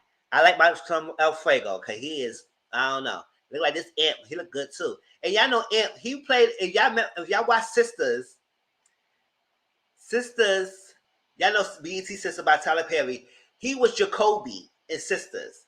So that's him. And I was like, child. I would say he had a body like that. I seen the first episode. Yeah. Let me see. I don't like Eva E, so I ain't even watch it. Let me see. Me too, Dominique. Yeah, Babyface is fine. Don't get me wrong. Babyface is fine. And when he had to eat that judge box, yeah, I was like, oh, snap. That judge said, you better do it right before you go to jail. And I said, yes, and Andy together in real life. Oh, so Jacoby and Andy is together in real life? Oh, I didn't know that. I like Midnight. Love me a Blackie. Yes, Midnight. Yeah, but so Midnight is fine. The only thing about Midnight, he's the broliest one out of everyone. So it was like he was too brolic. I said, "Oh, I can't have somebody like him. He gonna break my back. He gonna break me out." So I said, "That's why I like Ofega. Ofega is not too brolic, but he's nice to find." And everybody else was nice. And they got and y'all saw. I think it was the second episode, the first episode. Did y'all see the booties on these men? I said, "Y'all got some plump booties." I said, "Y'all." Yeah, I was watching y'all. Shoot. But that's that. See, like Madame DeVille, she's that. And she has a side story about her sister. Her father can't take care of herself as much. So her sister there, and then she wanted to put her sister in the she wanted to put her father in the home and her sister's not having that. She said, we're not doing that. F out of here. No, we're not doing that. You can throw your money around. Nobody wants your money. Daddy's staying here. And don't come in here act like you go run things and change things.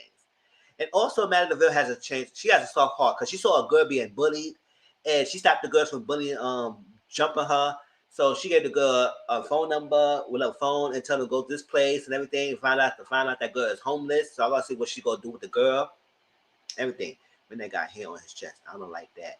He got hair on his chest. Oh, you like an old natural smooth chest. You know what you got here there? But yeah. But that was that, y'all. That was All the Queen's Men. I know a lot of people didn't watch it yet. So, like I said, if y'all do a watch along, y'all would have to catch me doing a watch along because I can't post it up because the way the raunchiness was. But it's good. I enjoy it. It's very much a good show. I mean, it's okay. The acting, even acting, it could be the better, but she got to start somewhere, right? But other than that, Other Queen's Men is not bad. Anything else that's happened in the storyline that needs to be said? No, I think I said everything. The sister. Yes, it is Ronnie. I was looking at the sister. I said, oh, that's not. I said, Ronnie.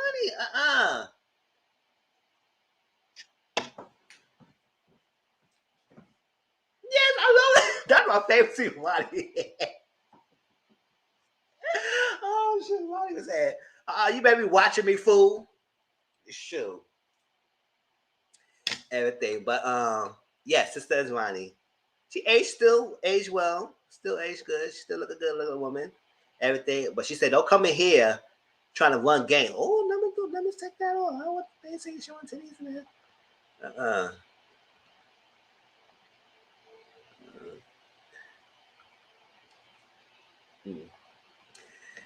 Yes. But yes, y'all, this is a great live. I always appreciate y'all. Like I said, I will probably do a live tomorrow. I'm not sure. It's not up in the air. So, yes, she learned about booty clubs. Booty clubs. Yeah. Yes, let me see. I may do a live tomorrow. If I don't do a live tomorrow, then I will do it next week. And it will be a Love and Marriage Huntsville. So catch up on that. So we're going to talk about that. Catch up on Salt Lake City. Real Housewives of Salt Lake City. Who else? What else I want to talk about? Maybe I will talk about... I'll talk about the Rihanna Savage Fenty Beauty. Savage Fenty line that was on Amazon Prime. So if you have that, please watch that. Because we'll talk about the Rihanna show. We're going to talk about Love and Marriage Huntsville. Real Housewives of Salt Lake City. It probably any 2 social media topics that came out. So keep it close to 3 shows and 2 topics. That'll be a good formula. And there's another show I want to probably talk about. Let me see. Oh, yeah, Candace's album. Yes. I did talk about that later. So maybe I'll talk about that next week as well. And go deep down of the album. What songs y'all like. What songs y'all didn't like. And talk about that. And I do say that her album was a good album. She did a good job. It wasn't bad. I don't think one of the songs in this album that I cannot stand and listen to. I think every song I like, I can listen to. It is just some songs I downloaded because I really joined to those songs more. But a lot of her songs that she had was good songs. Also, F me and Little Baby around. Ooh, what happened? F Boo and Little Baby being around the petties. Oh no. Yes. Oh, well. But yes, so that's my thing. So next Sunday we're gonna talk about the Candace album. We're gonna talk about Rihanna Savage Fenty show that's on Amazon Prime. If y'all want to do a watch along, let me know. We could probably do a watch along probably tonight or tomorrow. Yeah, I'm gonna do that. And that could upload unless it's the launching that's going on, but it's not. Let's see. Love and Marriage Huntsville and Real Life Salt Lake City. And then there'll probably another topic we could talk about and make it 5. You know, 5 is a staple. But I appreciate everyone who's joined my live. I appreciate that. You know, we gotta eat and everything. It's a panel tonight. Auntie Momo, she said she got 3 topics. And maybe Auntie Momo, maybe you can talk about our kind of people as topics so we could add some content to it tonight. and see how y'all feel about that. Because, you know, people want to talk about it. See, I know you just posted a video. Maybe we can talk about it as well on your live after the 3 topics we talk about. Because we're going to talk about the Kelly Price. We'll talk about the Jennifer interview as well. Oh, and Jenny Mai and her ex-husband, petty-ass ex-husband, going to say something. And then if you can, maybe go throw in that our kinds of people talk. And that's it. It's going to be our live. So catch y'all on the next hour, y'all. And everything. I enjoy it. Thank you, Renee. Thank you, Dominique, CM, Brittany, also Tracy for coming in, stopping by. Sonil, Cola, JW. Y'all always make my day. I appreciate that. Y'all can share this video out. Like, watch my last live as well. Catch you on the panel. I gotta eat something at first. Everything. Love y'all. Enjoy y'all. If any shows coming up y'all want me to watch or talk about, y'all let me know. Y'all have some of y'all have my Instagram, Twitter, hit me up in the DMs, stuff like that. Let me know and follow suit. Yes. Thank you for dropping Auntie Momo's channel. So y'all haven't watched that, so we're gonna win our panel. So it's a light night. It's like that. So that's that. And about with the intro. You know what? I gotta update my outro. So sometime this week I'll start doing a new one. And let's get out of here, y'all.